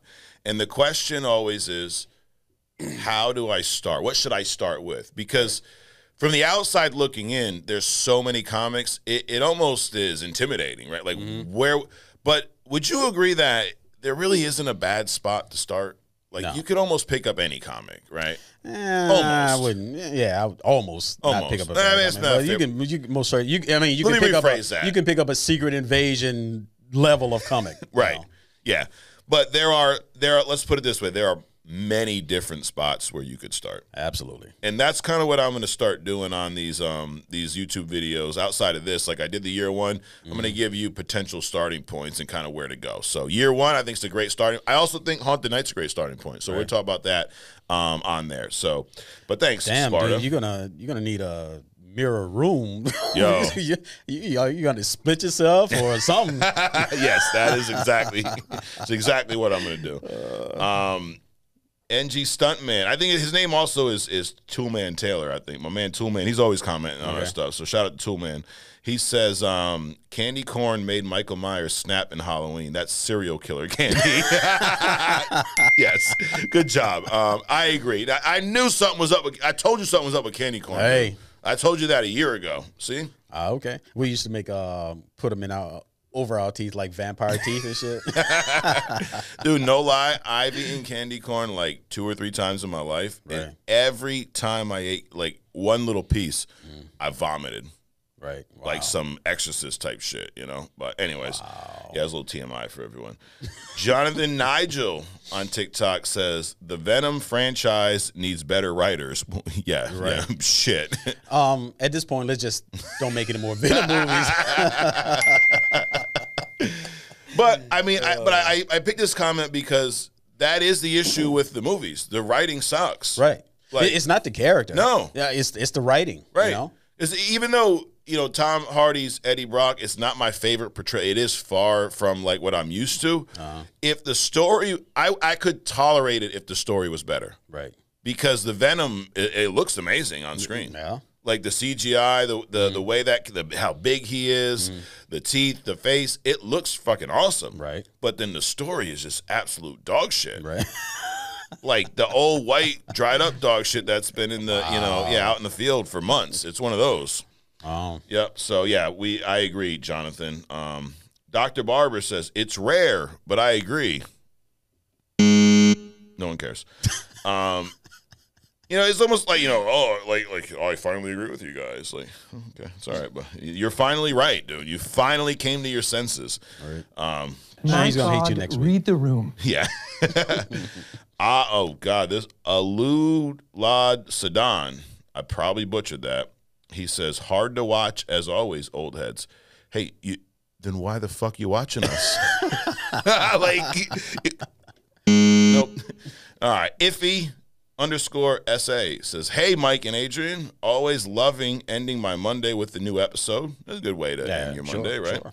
MCU question, which characters do you think we will see killed off at the end of Secret Wars, and what's your justification? That's a good question. Go ahead, I couldn't even imagine, because I couldn't imagine who they killed off in the other movie, Endgame. So I honestly think we're going to see, for the most part, a complete reboot. Like, I think we'll see some of the younger characters stay. Right. But I think a lot of these older characters, not necessarily be killed off, but we'll see different variants brought in. I believe it will end like the Secret Wars comic, the 2015 version, where it got rid of all the universes. We now have one, but different variants all live in this one universe. So I think you're going to see a complete shakeup. Which is exactly what they did in Crisis.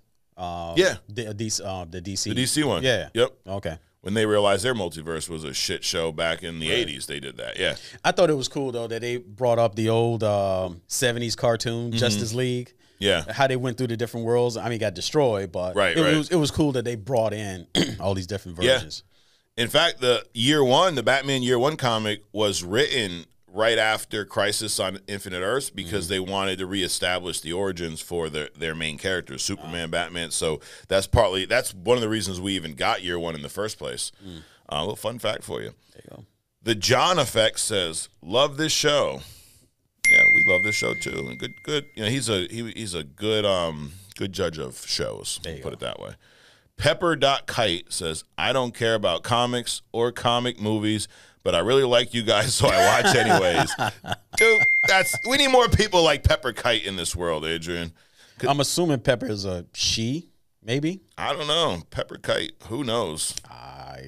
All I know is that they like our show, and they don't even like comics. So that's what we're bringing. We're bringing more eyes on the comic book world. See that? That's it. Something that shows like Secret Invasion couldn't do. Right. Only comics can. We get it done, dude. That's it. We got... Just let us cook. Yeah, let us cook. That was good, dude. That was good. I don't even need the sound effect no more. You just do it. Tom's dead honest. Okay, he says, yes, you will yap, yap, yap. Highly enjoy you guys. Good job. Yeah, great job. We got Broman Williams back again, Adrian. And he says, damn, bro, y'all got me 3 weeks in a row at work, except this time I wasn't grinding parts. Okay. My man. I saved this one for last because I think this is going to lead to a little discussion here. He says, I was born in the 80s. Me too, bro. I lived through the 90s, and what opened the floodgates of comics to me was X-Men, the animated series. What opened the floodgates that got you both into comics? And keep up the good work. Well, good job, dude. We will keep up the good work, but we'll start with you, Adrian. I think we touched on this like when we first started, and that was back when like 4 people watched us. So now we have like people that actually watch us. So we'll touch on it again like it's brand new. All right. You've been a comic book fan since what age? Oof. If you had to guess. 4th grade. 4th grade? Yep. Okay. And how did you first get introduced into comics? So I used to draw a lot. Yeah. Right? So, I mean, I would draw like crazy stuff, like artificial planets and just crazy stuff, right? And so when I got to the 4th grade, I started. There was other guys in my classes. They would also draw. Okay. But they would be drawing these superhero characters. So they actually introduced me to comics, and I'm like, oh shit! So now I can draw these characters too. Got it. So you didn't know anything about superheroes at that point? No, not at all. Got I mean, it. dude, I was living in a third world country for real, in Mississippi. So no comics. No comic books. You guys didn't have Disney Plus back then and all these things? It's crazy when you think about what we have now. I hadn't even heard of Disney, dude, which is crazy. Oh yeah. So you're just drawing creating planets, all kinds of shit, whatever you can think of. They're drawing like their versions of actual superheroes. Right. You're like, yo, what the hell's that? Yep. And then from there you got into comics. Correct. So do you remember some of your first comics you read, the early comics? Fantastic Four. Yeah. Iron Man. That was pretty much some Spiderman. Got it. Then I got into DC stuff. Yep. So there's a reason why I'm real big on the art part, because as an artist, you tend to lean toward the things that you draw, right? Right. So that's why I'm so hard on the art, and that's why I won't even watch certain, TV shows or something like that, because the art is so crazy. But then you start, some of my favorites become my first reads. Yeah. Came out of my, them being my first read. So the Fantastic Four, Reed Richards and all that kind of stuff. Doom, Spider-Man, and Iron Man even came in later. Actually, the Avengers, I was big on the Avengers. Okay. And then Iron Man spun out of that. So you were an Avengers fan before an Iron Man fan? Correct. Got it. Where did you get comic? Is there like comic shops in Mississippi at this time? Or dude. It was like everything. You got things in two places. Yeah. Grocery stores or pharmacies. Okay. So that's what. So like you walk into a pharmacy, and right at the door was this turnaround thing, right? Yep. You just sit there and flip them, or you just steal the books and run out the door. That too. That too. But in the supermarkets, there weren't comic. Well, there was. So we had the rack of magazines and stuff, and they would have like a few comic books there. Right. But the real goods was down in the aisles, not comic books, but they had like the Transformer toys. Oh yeah. I had back then they made them out of like good stuff. Yep. Like I had this giant Transformer jet that it was made out of like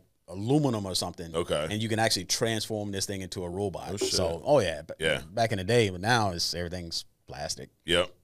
Yeah, you can 3D print them at your house now. That's it. And you were, 4th grade, and you started reading comics in 4th grade too? No, a little bit after. A little bit after. Yeah. It's probably, I got really into it probably like middle school, junior high. Okay. Yeah. Got it. And we're talking what, 70s, 80s? Let me see, probably early 80s. Early 80s. Yeah. So we've seen, at that point, you got Superman movies, right?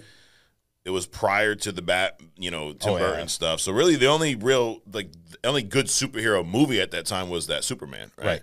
So were you big on Christopher Reeve's Superman as a kid? Oh, yeah. Yeah. Yeah. That was all there was. Yeah. It's like, when you're watching TV, there's only 3 channels. So, you're going to watch The Price is Right, One Life to Live, correct, right? Or, Static. Yeah, exactly. Yeah, you got to fix the antenna, put some aluminum foil on it. Aluminum foil. No, we weren't that advanced. We had to. We would take turns missing shows because one of us had to stand and be the antenna. We didn't have what you had, a mirror, right? So we can watch. That's a good idea. We should have thought about that. But all right, so early 80s. Now I got into. So I was born in 85. Right. So by the time I was old enough to get into this stuff, the Batman movie had already existed. So I think Batman was my first comic character that I actually learned and enjoyed, and that I think Batman got me into comics. I didn't know there were comics at the time, but I was a big Ninja Turtles fan as a kid, Teenage Mutant Ninja Turtles. Yep. They had the movie, I think it was 89, the first one came out, and then the second one. And the first one was pretty dark for a comic movie, but I didn't even know they were comic characters. So I think my intro was Ninja Turtles, the movie. They had a cartoon. I had all the little toys. I had the turtle van and all that shit. Yeah, dude, I was chilling, bro, and that was elementary school. Wow. And then I got into actual comic books at the grocery store. So I was a big fan of Batman the Animated Series when that show hit. And like Broman said, X-Men. I love X-Men Animated Series. Matter of fact, Broman, have you seen X-Men 97? I hope you have because it's amazing. It is. But I would go grocery shopping with my mom in the summer, right? So we're off school, summer break, and like any kid, I don't go to the damn grocery store. But like you were describing earlier, there's the magazine aisle. Right. And at the Stop and Shop that we used to go to, there was a turnstile at the end of the magazine aisle, and it had comic books. X-Men, they had DC, Marvel, and actually later they ended up having Image. They had some Spawn stuff. But I would go to that rack while my mom was shopping and read everything I could while I was there. And I remember reading Fatal Attractions there, the one where Magneto pulls the adamantium out of Wolverine's body. I remember reading Death in the Family as a young kid. I remember the cover of that, like being like 5 years old, looking at it like, dude, that's kind of like out like the Bloody Robin. Like it was like, oh shit, a little traumatic, Adrian, for a young fella, you know. Right. But yeah, it was a mix of Ninja Turtles, Batman the Animated Series, and then whatever comic they had at the grocery store. And yeah, so that's what opened the floodgates for me, bro. Wow. Man. Yeah. Wow. You were born in 85? 85, dude. Damn, dude. I was getting ready to graduate.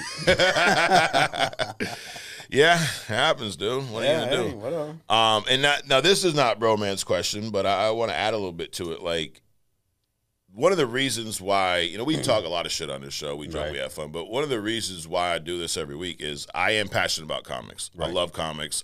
Growing up, it was, I mean, you mentioned growing up in Mississippi where I grew up. We didn't have much, so comics were almost an escape from all the bullshit that was going on around us at that time. So I don't know if you felt that way or. Oh, absolutely. I mean, and also I had a strict household too. Yeah. It's like, you know, you come from school and you do your chores, you do your homework, and that was it. Yeah.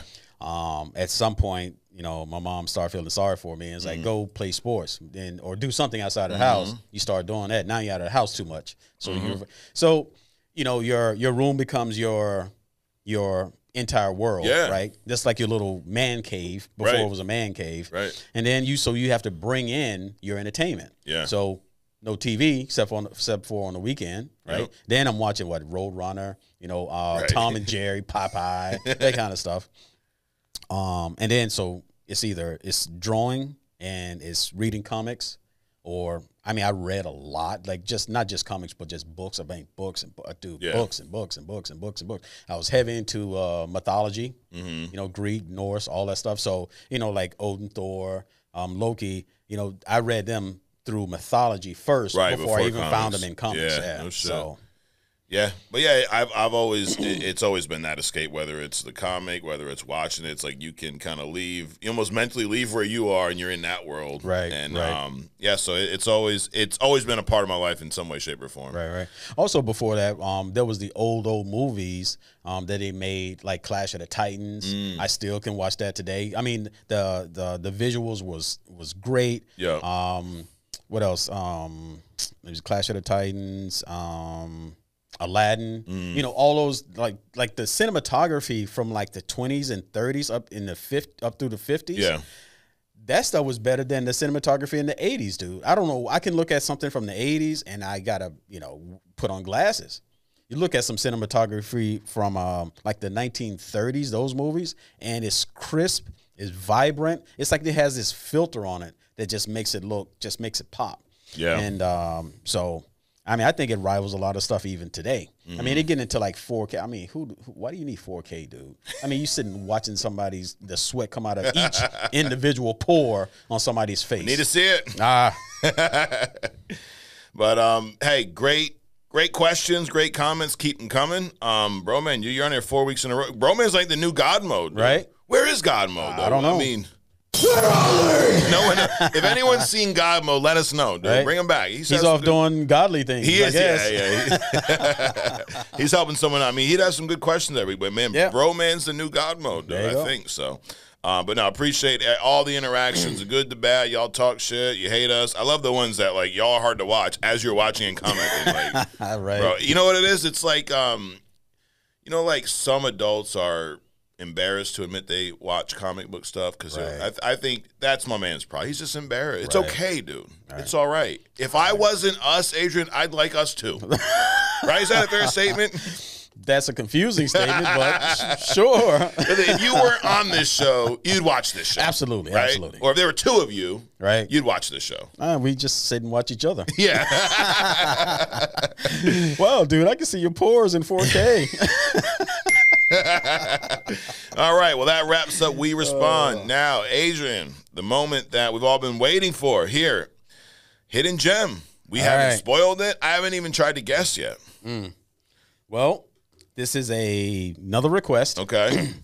So this week, the Titan of Selfishness, the I rolled into that. I was on a roll. You were so excited you even put the camera on you. So the Titan of Selfishness, the master of me. Okay. Booster Gold. Booster Gold. All right. Oh, my God. I wanted to highly fucking kick this dude in the nuts just reading about him. And I knew he was, like, bad, but it's crazy. Is that why you were hesitant at first?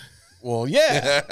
I mean, I knew a lot about it. Well, I didn't know a lot about it, but I knew about him. Yeah. But as I started digging into him, because I'm like, dude, this is going to be a short. It's like called, Guinness, because this is going to be the shortest hidden gem of all time. But some interesting things happen around this guy. Okay. All right. So Booster Gold, Mr. Michael Carter, right? So he was born. The day after my birthday, but anyway, but a couple hundred years from now, he was born in 2442. He was like Victor Stones, aka Cyborg, a football star. Except Victor was a football star in high school. Michael was a football star in college. So he and his sister, he has a twin sister, Michelle. They grew up without their father because, daddy issues. Father, he left the family when they were 5 years old to pursue his passion, which was gambling. Okay. Right? So he abandoned them. Well, Booster kind of got into that himself in college. Well, when they first wrote him, they wrote him so much as being such a scumbag, which I'll get into later, that they rewrote him and added a sob story part to it. Oh, damn. So he was basically a gambler, and he was betting on his own games. Okay. Right? So he would lose the games because he wanted to bet. Later on, they changed the story to he was betting on the games because his mother had this incurable disease, and he wanted to, get money to help her. So this guy was so bad as a character, they had to go back and rewrite and redo him, right? So we could feel sorry about him doing all the shit that he did. Damn. So he eventually got put in jail for the gambling and all this other kind of stuff, gambling and stealing. He comes out, and because he was found out about the gambling or throwing his own games, he lost his scholarships, all his whole future, everything. Then he goes to jail. His mom pretty much disowns him or whatever.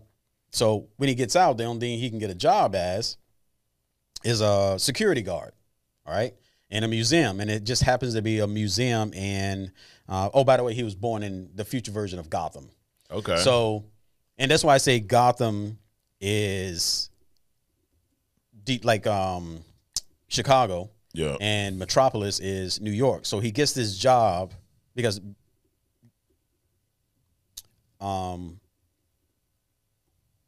the cities aren't that far apart from each other geographically. Yep. It's not like New York and Florida. Got it. So he gets this job in Metropolis at this museum, and the museum is like highlighting heroes from the 20th century. So he's like reading up on them, so on and so forth. Well, there's this robot, Sentry, this AI robot that's also like a little security guard. It was there before he actually got his job. So he decides, this is the ego part, he decides that he's going to steal all of this shit from the museum, one of which was a time machine, and go back in time and be a selfish superhero. Okay. Money and fame. So that's what he does. He steals a time machine. He steals a flight ring from the JLA. Yeah. He steals this power suit. He steals this this belt and these goggles. right? He's on some Kang shit almost. Right? And so he goes back in time, and his first act was he saved the then president, Ronald Reagan's life, right? And Ronald Reagan props him up and basically gives him his name. You know, he's so nervous standing up there that he wanted his name to be Gold Star. So he starts out with, so Ronald Reagan asked him what his name was because he's like announcing him in progress. Yeah. And he says gold. No, he says booster. Gold. So he's nervous. So Ronald Reagan spits out booster gold, right? So Ronald Reagan named him? Pretty much. Oh, that's awesome. Right. So so he starts his career and all this other kind of stuff. And, you know, Superman finds out about what he did and how he did it and all this other kind of stuff. So he's had words with Superman. Mm-hmm. He's had words with Batman, but eventually Batman, looks at him because of his deeds. You know, there's some goodness out of all the stuff that he does, but pretty much everything that he does is for himself. Yeah. So at some point, so he's part of the Justice League. He gets so tired of the disrespect that he's getting out of the Justice League, he goes and starts his own group, which is supposed to be like the Justice League, called the Conglomerate. Mm. Well, the Conglomerate is made up of, other members, but they're funded by basically corporations. So the corporations tell them kind of what to do, what not to do. So he got tired of that and then left the group that he created to go back to the Justice League. So this dude is just shifty and just all over the place, right? So he had some adventures. He actually named Doomsday. Okay. Right?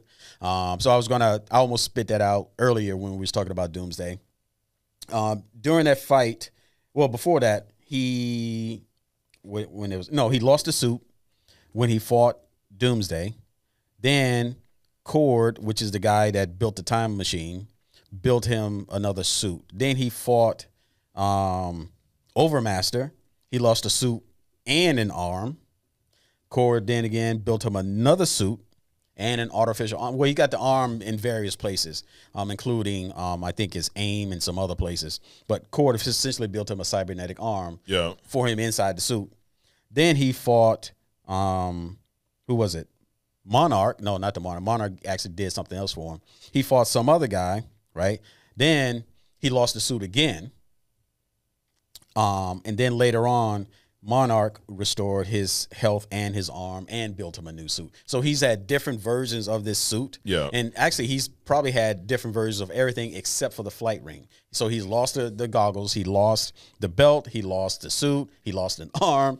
And he's got all that stuff, replaced again. But so out of all that, he kept the ring, the flight ring, which we'll get into with the powers. So he has no powers other than being just an asshole. Which could be a power. He has no powers himself. Okay. All of his powers comes from his suit. I mean, he's a football athlete, and supposedly they don't say he's genius level, but he's a high intellect person. Of course. Which he of course hides. Well, you can't be in comics if you're not a genius or very smart. Yeah. Exactly. So his powers comes from the shit that he stole, basically. So the flight ring, obviously, he can fly. He can fly. Obviously, he can go into at least escape velocity, so he can go into space. The suit is pretty much his biggest asset. It's taking strikes from Doomsday. Yeah. So it can protect him from a lot. The belt creates a force field, but it's not just a force field. It's a displacement field device, meaning if you throw something at him, he can take that object and either transform it and redirect it or one or the other one. But he typically just redirects it. So like if somebody picks up a car and throws it at him, he can create this field that will take that car in and then redirect it back at the person that threw it at him. Yeah. He can also extend that field around other devices for something that's in close proximity to him. He can and he stole some blasters, which are finger activated that he can project energy out of. They're not like super strong, but when his suits get more advanced, then and the things that get blown off of them, they also advance the tech in them. So, I mean, he went from being able to like slice through a car to slicing through spaceships. Yeah. So just to give you an example. Yeah. So, and the goggles allow him to have telescopic, microscopic, X-ray, and infrared vision. So, and they also, the suit also enhances hearing or something like that. Yeah. So, all around an asshole, but some cool things about him. He has done different things. I mean, obviously, if you're a part of the JLA, you're not all that bad. Right. But how he got to where he got, it was just crazy, dude. It's just crazy. I mean, you go rob the place that you're working out of to go back in time so that you can be famous. Because everything was about that. You know, he started his own company. The whole idea behind the conglomerate was so they can go make money. You know, he got famous because of the Ronald Reagan thing. You know, immediately made a lot of money off of that, and then just lived off of that fame. Literally everything that he did and or does is for fame and fame and money. So that's it. Booster gold, man. Damn. So John Bon Vaughn said this was about your hidden gem last week. Great gem. He goes, let's do booster goals. He was another one that asked, I want people to see how much of a hero he is and how he saves everyone without them knowing. Well, at some point, he did start time jumping. Okay. Right? And he would try to go back and do things before they happened because it impacted so many people that he was around, like superheroes and stuff. Yeah. Like, Flash's mom, or before Barbara Gordon got shot. Yeah. Things like that. So he's a good guy at heart. And he does do a lot of behind the scenes things, which involves time jumping. Yeah. But he's also very selfish. Got it. And speaking of the time jumping, he actually got something called like a chrono leprosy. Where he was kind of stuck out of time, kind of a deal.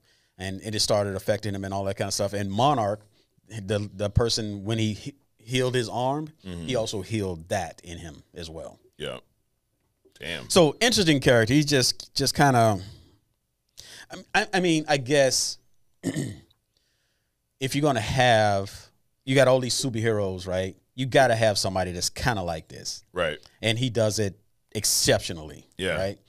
As a matter of fact, when he showed up in Smallville, and the guy that played him, he did a perfect job of what I would think a booster goal. Really? Would be. Yeah. No shit. Now, I wonder if he's gonna show up in the DCU at some point. I don't know if we've they're actually, you know what? As I'm saying that, there is a self-titled Booster Gold show. Right. In the making. Right. Well, there you have it. Yep. And it's going to be on HBO and Max. He was the guy I was talking about. His name was Eric Martsolf. Okay. In Smallville, and then he was played by your boy Donald Faison in Arrowverse. Okay. No shit. I thought you were gonna say Donald Trump played him. Actually, not your boy. You know who Donald Faison is, right? No. He's the black dude on the, I think it's T-Mobile commercial. They'd be singing with the neighbor. Okay. Of the yeah, him. Got it. He did a good job. I never saw him. Oh, okay. On it. But I mean, it sounds like a character that should be in the DCU. This is a great character. A fun character. Right. Like you have a lot of fun with someone like this who's an asshole, right. But still helps people sometimes, but still looks out for himself. Like you could do a lot with that. And when I say that, I mean he's not like a Jason Todd asshole. That was just a whole different level. Yeah. But the fact that it's like I said last week, you can't make it in your time. Right. So you got to do all this shit. Yep. And go back in time to then promote yourself. Correct. Pretty much. Oh, the suit also gives him super strength, of course. Of course. So maybe 20 ton version. I've heard 20 tons and I've heard 200 tons. Damn. So it's somewhere in between that. Right. No shit. But I mean, he's carried an airplane in flight, which in a fully loaded airplane can get 500 tons. Yeah. Yeah. No shit. So he's super strong. Yeah. Love it. Well, another great presentation, Adrian. Another great hidden gem. If you like that, go back. Last week it was Spawn, another great character who I hope we get to see on screen again soon. Dude, up next we have our top 5 comic characters. So we did this Dude, it was a while ago. We were sitting on them little tables in the corner over there. We didn't have all this fancy stuff. We didn't have all these, assistants and interns around. Right. Matter of fact, hey, we get some more drinks. Yep. No, we're almost done. Yep. Yeah. So I mean, we didn't have all this. It was just just us here. Just us. It's just us. But we ranked our and I don't remember my list off the top of my head, believe it or not. But I got a whole new list here, Adrian. Okay. Which I actually think is probably not going to be much different than my first list. But I think this is a new addition. So I'm going to start with my number 5. Okay. And actually, before I say that, the way I looked at this was it's not about the character just in the comics or the character on screen or the character in animation. It's just the character in general. So I'm taking in consideration what I've read in the comics, what I've seen in animation, and the on-screen portrayals when I'm making these picks right here. So I just figured I would throw that out there, okay? So my number 5, with that being said, is now Wanda Maximoff, Scarlet Witch. She's moved up, dude. I think that she's a character that I've always liked in the comics. Right. But I think the MCU has done a great job. As much as it's hard to show you talk about this a lot. It's hard to show the full extent of these powers on screen sometimes. Right. But I think they did a really good job with Wanda in the MCU in doing that. Like, I agree. The WandaVision show how the whole town is under her control and you don't even know it for multiple episodes. Like, that's how you do something that drastic, to where even the viewers are tricked to thinking, like, what the fuck's going on? So it's almost like we were under her control, right? That's it. And then we see the same thing with her son now in Agatha. So, but her power set, I think, is amazing. One of my favorite MCU scenes with her is when she is fighting Thanos in Endgame, and she is so powerful that she forced him to turn his army on itself, to stop them. Like, I think that moment kind of gets overshadowed, but if he doesn't do that, he's done. Right. Like, she's that powerful. Thanos is dead. Right. So that's my number 5, dude. My number 5 is dude, it's just so many of them. It's like every time I start thinking about stuff, it's like, oh, I forgot that person. Oh, I forgot. So my number 5 is Superman. We shit on him a lot. We do, but he's been around for a while. Kind of grown on me. Yep. He is a cool character, right? And Superman came to prominence to me when John Byrne started drawing him. Yeah, I love John Byrne's art. When he did Superman, X-Men, things like that. So my number 5 is Superman. Do you know his mom's name? Martha. Yes. So Superman. Yeah, dude. I agree. We do shit on Superman a lot. Right. Here. We take super shits on Superman.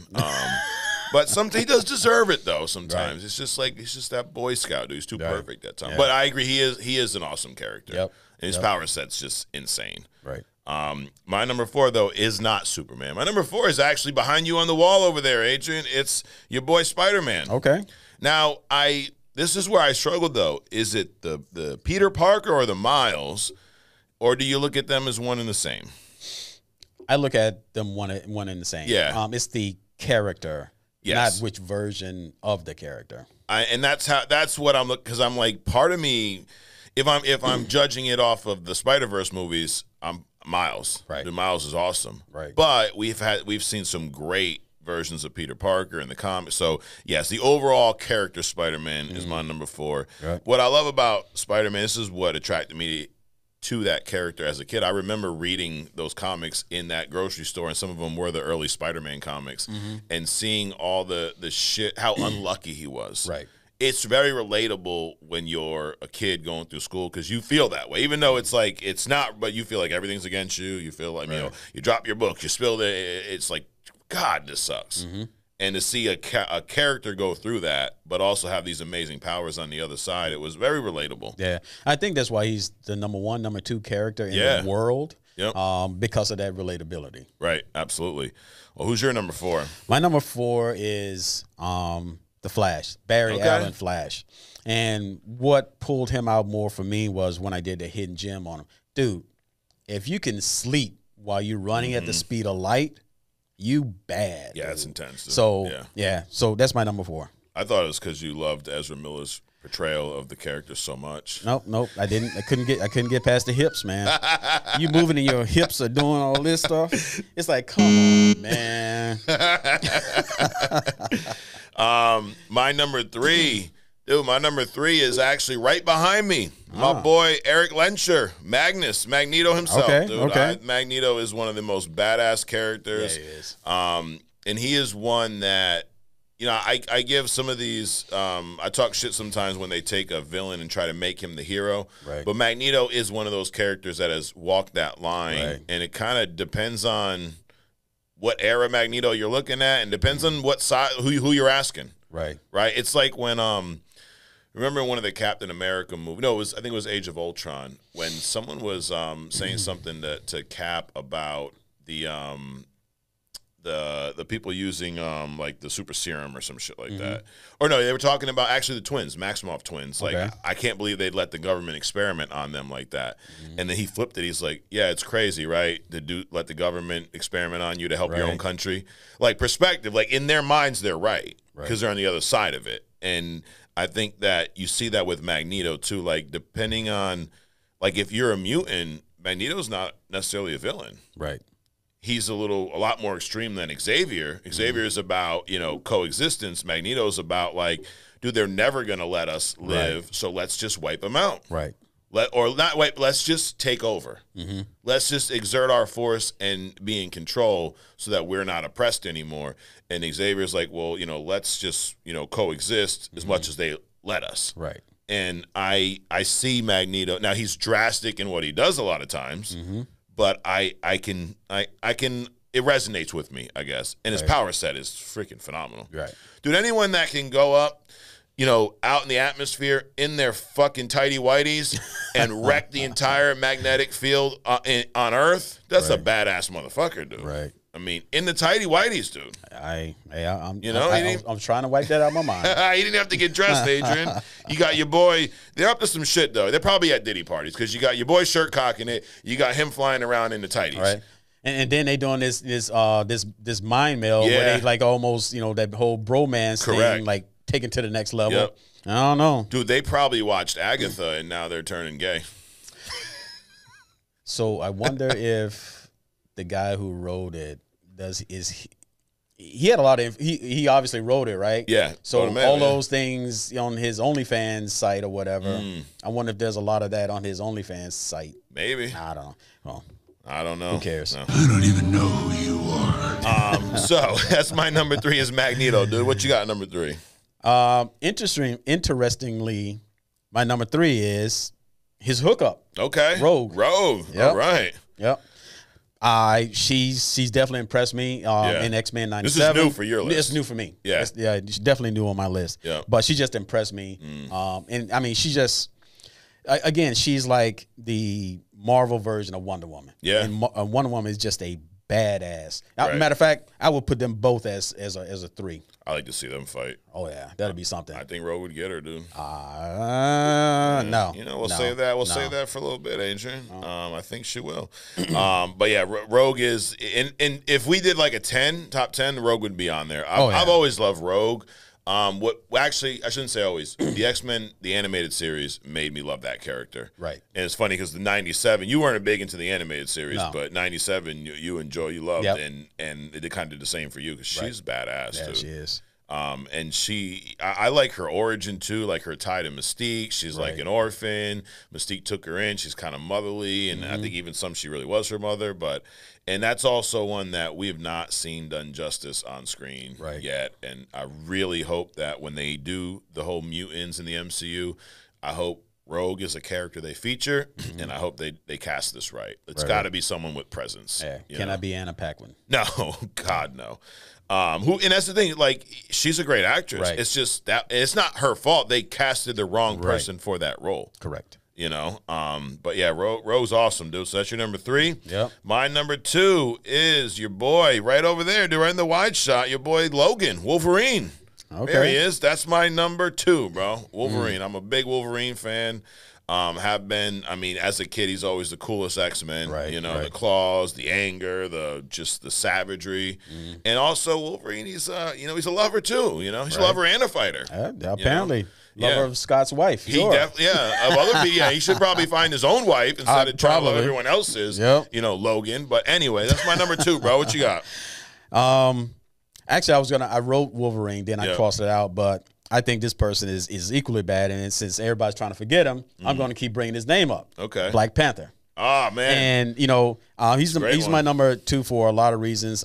He is awesome. His tech is awesome. The fact that he is the richest richest character in comic books, period, meaning DC or Marvel, right?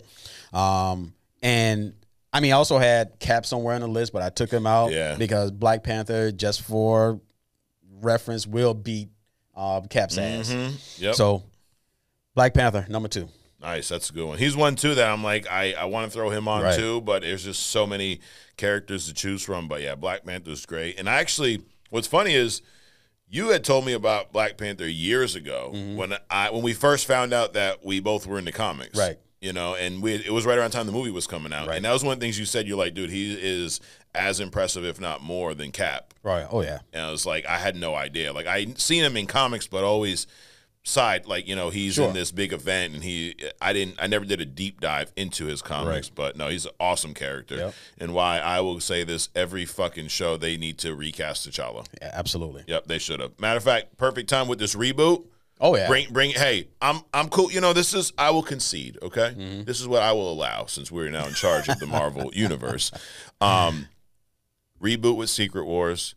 Bring a T'Challa variant into the main MCU. Right. And that's how you recast. Perfect. Bring Michael B. Jordan. Why not? Perfect. All that. Perfect. Yep. Since you're going to be merging universes anyway, right? Correct. Perfect, dude. Yep. There we go. All right, my number 1, dude, should have a drum roll on here. I don't know why. 1. Yeah, I know. Like, you want to guess, Adrian, who my number 1 is? I don't know. It's Batman. It's motherfucking Bruce Wayne, the Dark Knight of Gotham himself, the most badass comic book character in history. The one, Adrian, with prep time, would kick everybody's fucking ass in the world, even mine and yours. Yep. Batman, my number 1. I understand. Yep. Well, he's not my number 1. Damn it. Mine is Iron Man, of course. Of course. You know, so it's the tech, it's the Rico Suave attitude, it's the lifestyle, it's like everything. So I was big into tech when I was a kid, and I still am. And you know, so he kind of like was everything that was tech and high profile to me at the time. So Iron Man, Tony Stark. Man. And you know what's interesting about that is I've said this before. I think you've agreed that Iron Man prior to the MCU was not looked at as a top. He wasn't in that same realm of the Spider-Mans, the Batmans, the Supermans.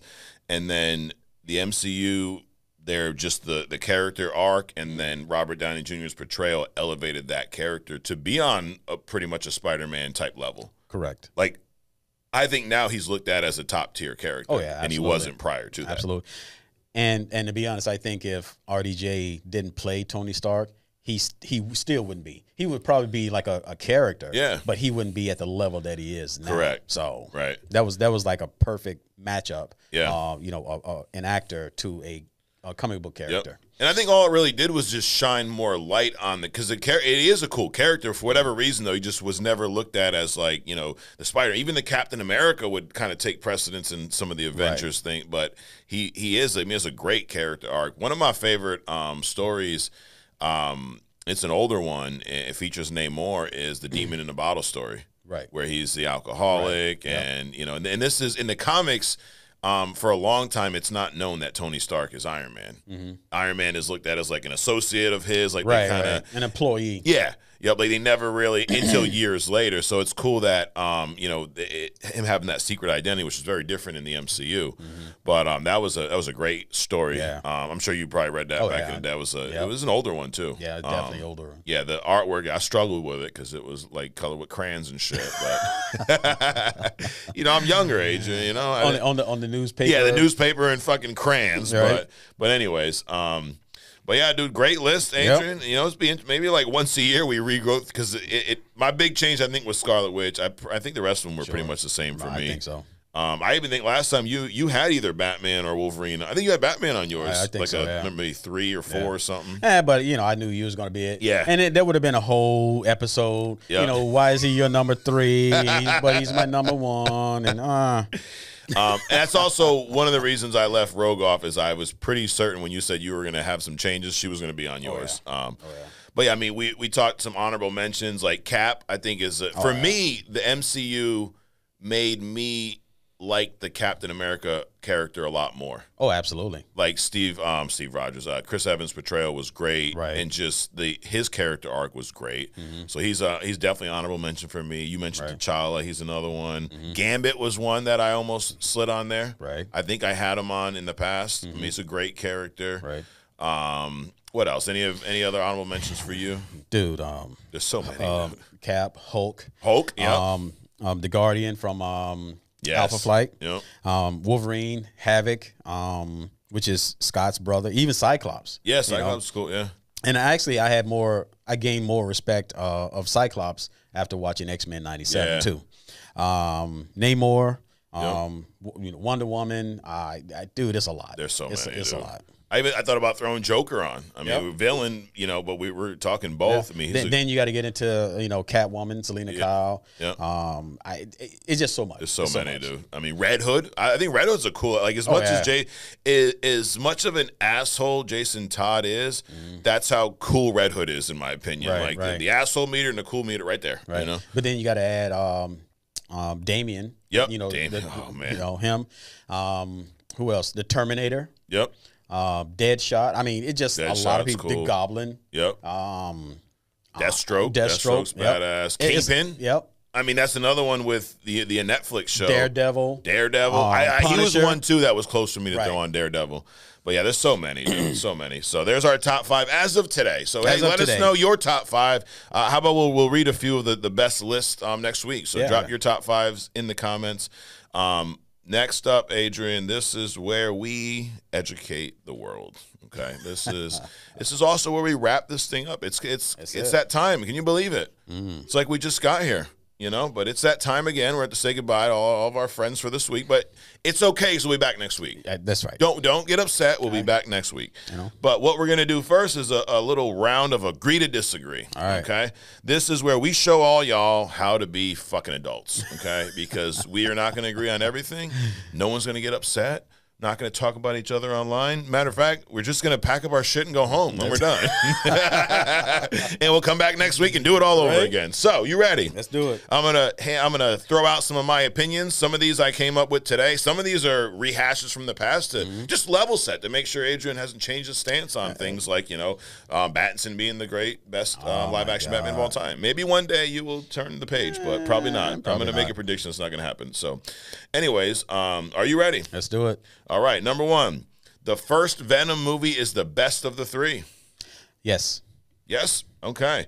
Watching Venom 3 on your birthday would absolutely ruin your birthday. Agree. Rogue would beat Wonder Woman. Disagree. Batman can defeat anybody with prep time. Agree. Andrew Garfield was a better Spider-Man than Tobey Maguire. You could have just stopped at Andrew Garfield. No. Tobey Maguire was the most true to comic Peter Parker we've seen in live action. I agree with that.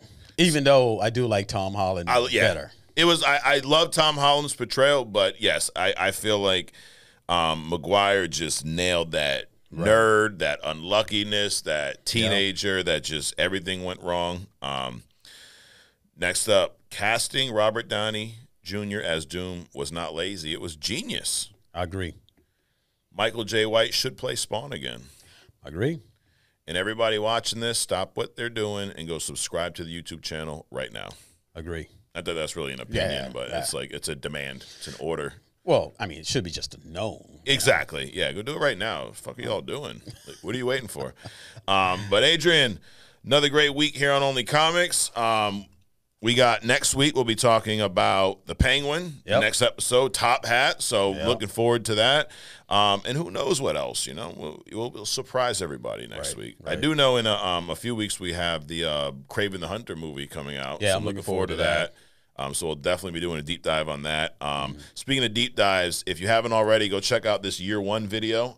Last week, I do a real. I think it's a good job. I mean, so do some people who saw it. So I break down the year one. I let you know why it is the ultimate, the absolute best origin story for Batman. But it's not perfect. There's some shit wrong with it. But it's also a great entry point to comics. So if you've read it, sound off in the comments. Let us know. Do you agree with me? Do you not? How do you feel about it? We're gonna get into some absolute Batman or Haunted Night next week. I know it's a little post-Halloween, but it can still be spooky season for another week or so. So anyways, Adrian, thanks for coming out. Absolutely, man. Guys, thanks for watching. Hit subscribe, like, share this if you haven't already. Go to Only Comics merch to get this amazing merch. Well, you can't get this yet. This is brand new, by the way. Right. And we're just going to rock this until DC shows up and tell me not to. But anyways, thanks for coming out, dude. Yeah, absolutely, man. And you understand that it is an hour later now. Yes. I'm good. I'm good. It's like you time traveled, bro. Exactly. Yeah. So anyways, we'll see you next week right here on Only Comics. Peace.